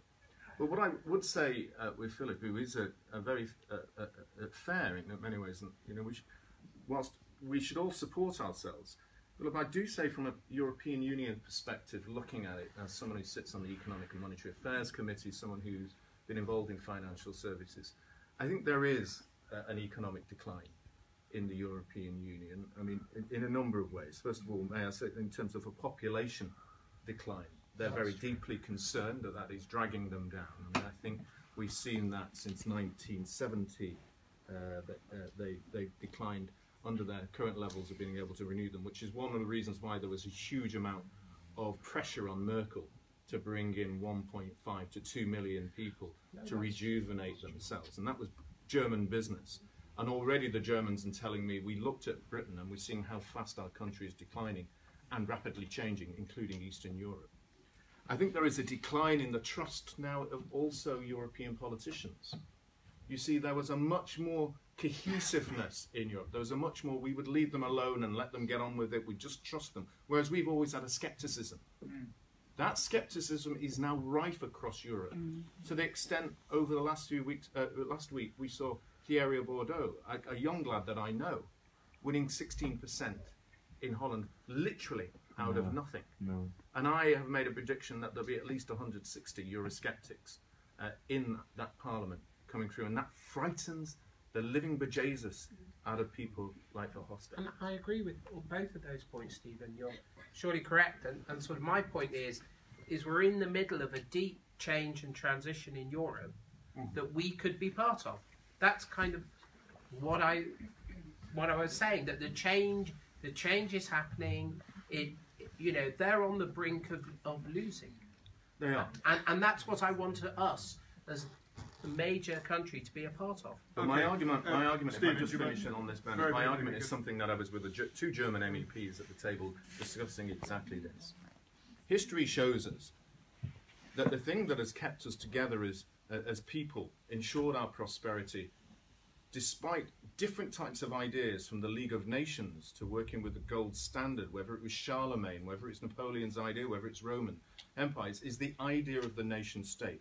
That is the thing that has come back out of all these ideas. And the European Union is yet another of these historical ideas that came out of goodness in the heart from some, with a vision for a future for prosperity. But they lost their vision when they decided they wanted to be what? The nation state of the United States of Europe. Once they wanted to become a nation state, not a union of nation states, that has been their decline, and the enhancement has come from that. They recognized the importance of the nation state, and that is why I think we will eventually win. Stephen, thank you. What we're going to do now, we're running low on time, so I'm going to take 3 final questions. And I want to also put to the panel as an ultimate final question, if they can send a message to members of Parliament who are there rightly or wrongly to make the final decision, what would that be? But before we come to that question, I'm going to take 3 final questions, beginning with you, madam.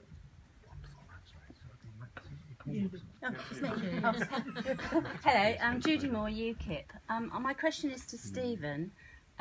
Do you think that the EU is capable of change if all the Eurosceptics get together? Because the way I see it, they're still not listening. How do you feel? Thank you very much, Judy. Sir, did you? I noticed that you had your hand up for quite a long time earlier. Yeah. Well, so I had a question for Philip, really. I know he might deny it, but we can go back and record it and watch it. But it must have been the history lesson that I missed. But I can't remember what year it was that China was capitalist. Can you remind me what year it was? Okay. No, I can't remember. Like, what year did China become capitalist? Because I don't know. Okay. So we can go back and watch it. It's a one-word answer, right? It's very simple. Yeah, but we'll come to this later. So, sir, you at the back with your sleeves rolled up. Yeah, so it's a question again to Philip. So Philip keeps talking about isolationism, and he gave as a negative example, do we want to become like Switzerland and Singapore, who, you know, have the highest GDP per capita and highest living standards in the world? And also how in the last couple of years the Americans have become increasingly isolationist because they've just done a trade deal with Korea, they've just done a new NAFTA deal, peaceful relations with North Korea, about to do a trade deal with China. Destroyed ISIS. Destroyed ISIS. Went to Saudi Arabia to say no more radical jihadic terrorism. Should we be more or less isolationist like NATO was and started bombing Syria and Libya? Is that kind of non-isolation thing?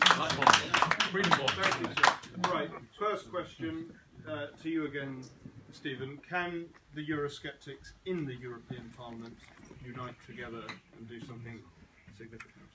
Well, there's 2 points to the question. First of all, is the European Union capable of change? The answer is yes, it's changing all the time. And it will change further and further to a greater federalism. This week alone, we voted on changing time to make sure that we have one single day, no changing of the times of the month.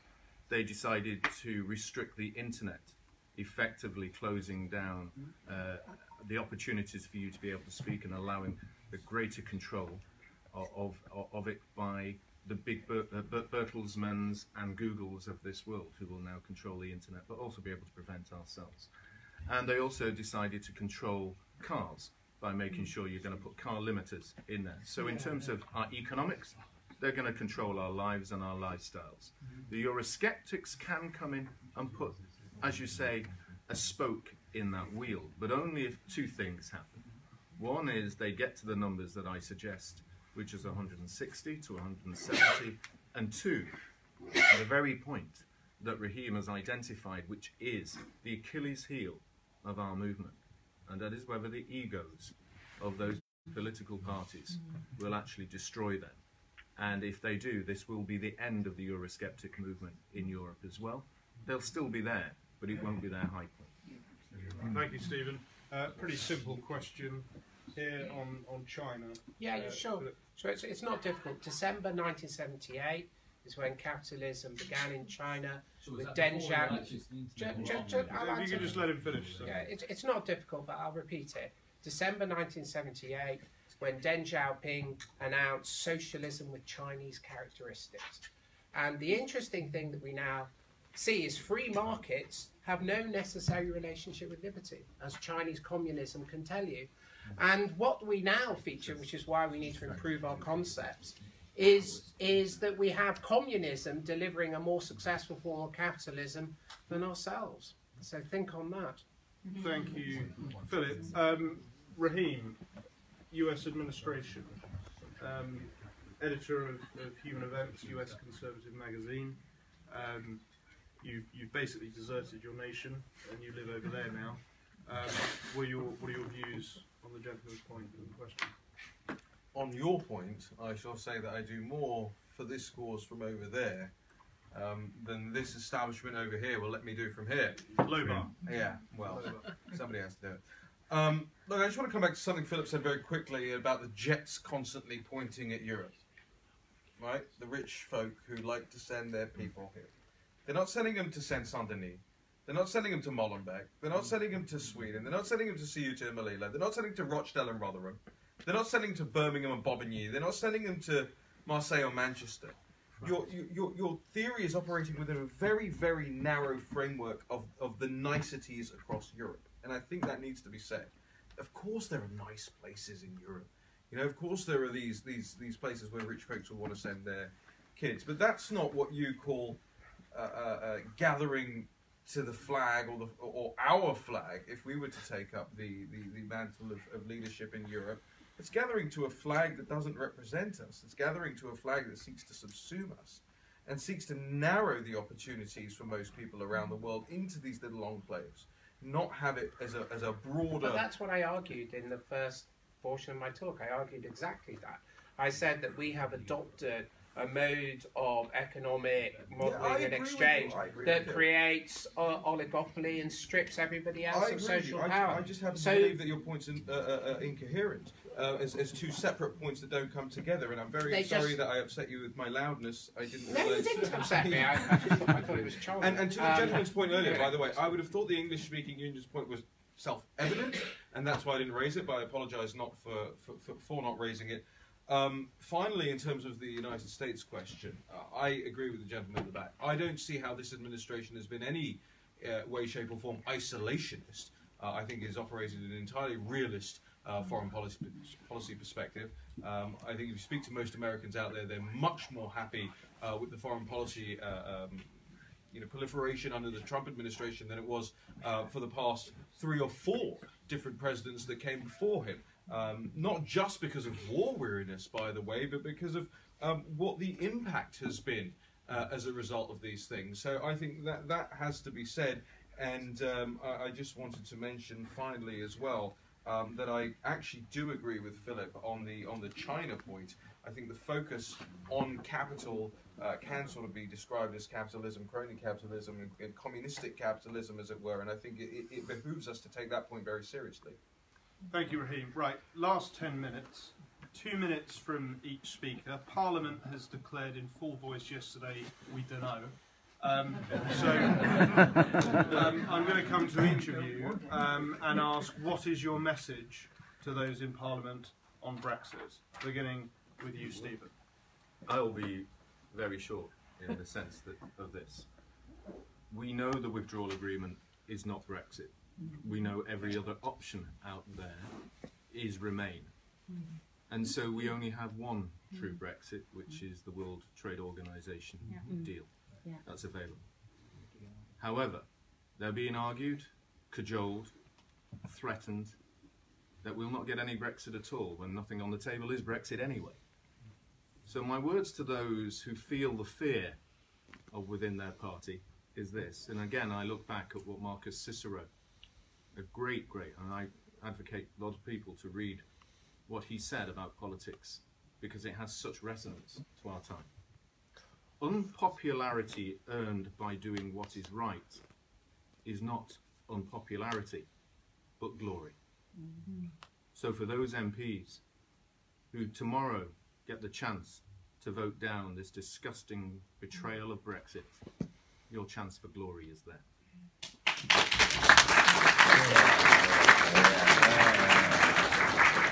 Thank you. David Curtin. It's very simple. The MPs who are going to vote on the withdrawal agreement tomorrow need to choose to put their country before their party and to reject this dreadful withdrawal agreement, which is not a withdrawal and it's not an agreement and it's certainly not a deal. The deal is the political declaration which comes after that 2 years hence. So again, the language of calling this a deal is a misnomer. It's a surrender document. It's like a new Versailles. And these MPs need to choose to do that. Because if they put their party before their country, their parties will be absolutely destroyed. They will fracture and they will fragment. And people will see the betrayal become reality. Now, I'm in UKIP.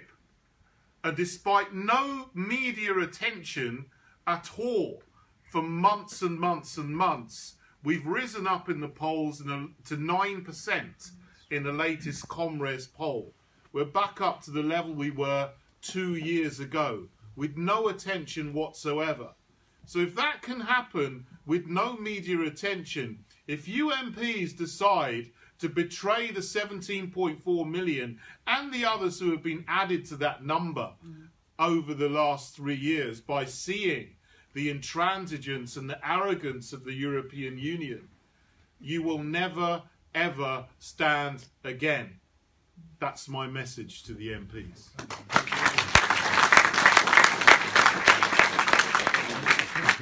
Catherine Blakelock-As with UKIP, founder of the Brexit Party. Some of these MPs might well be losing their seats to the Brexit Party. What's your message to them? Nigel always said that if he came back, he would get double what he got in 2015.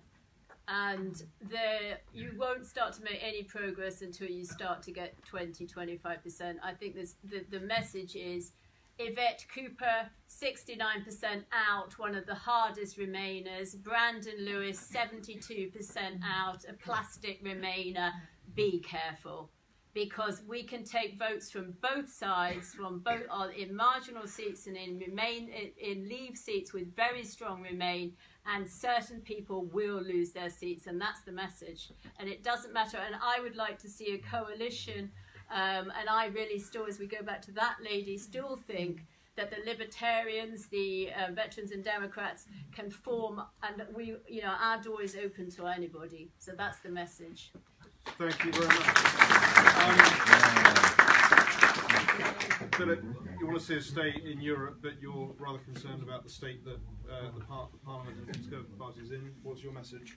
Well, I want us to form a different Europe, is what I'm saying. As I've said, wouldn't uphold the Europe we have now. It's the EU, not Europe. No, I take your point.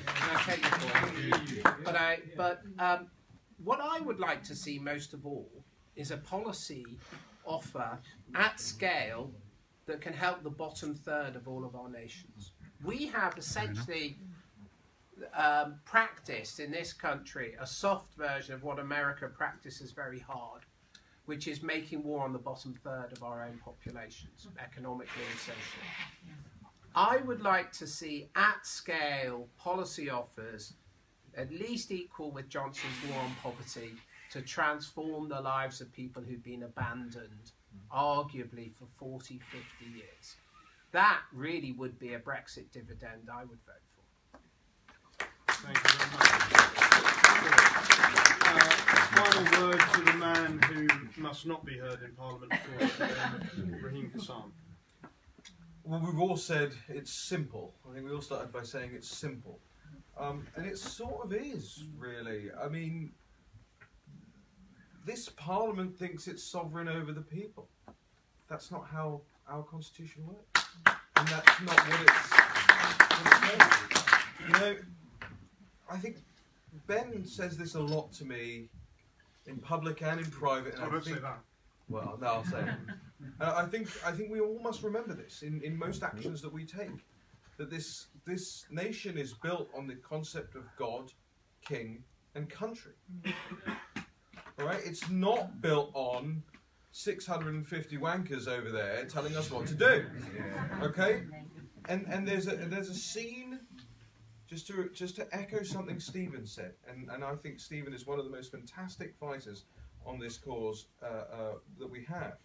There's a scene from a movie called Equilibrium at the end where the freedom fighter of the thing, he's told by the tyrant, he says, "You, Preston, the supposed saviour of the resistance, are now its destroyer, and along with them you've given me yourself, calmly and coolly, entirely without incident." And Preston looks up at him, dead in the eyes, and he says, "No, not without incident." And I think we have to remember, and we have to remind ourselves every day, and we have to remind those people in that Parliament, that there will not be no consequences to betrayal.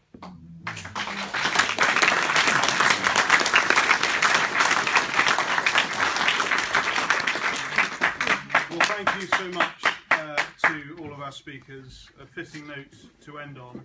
A final reminder that the rally for Brexit is at 4 p.m. tomorrow in Parliament Square. Great speakers lined up. I hope we'll see many of you there.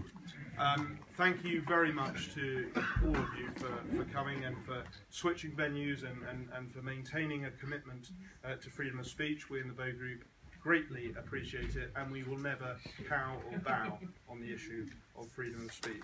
For those of you that are attending our dinner this evening, please follow this gentleman, Jamie, and have a wonderful evening, whatever you're doing. Thanks very much.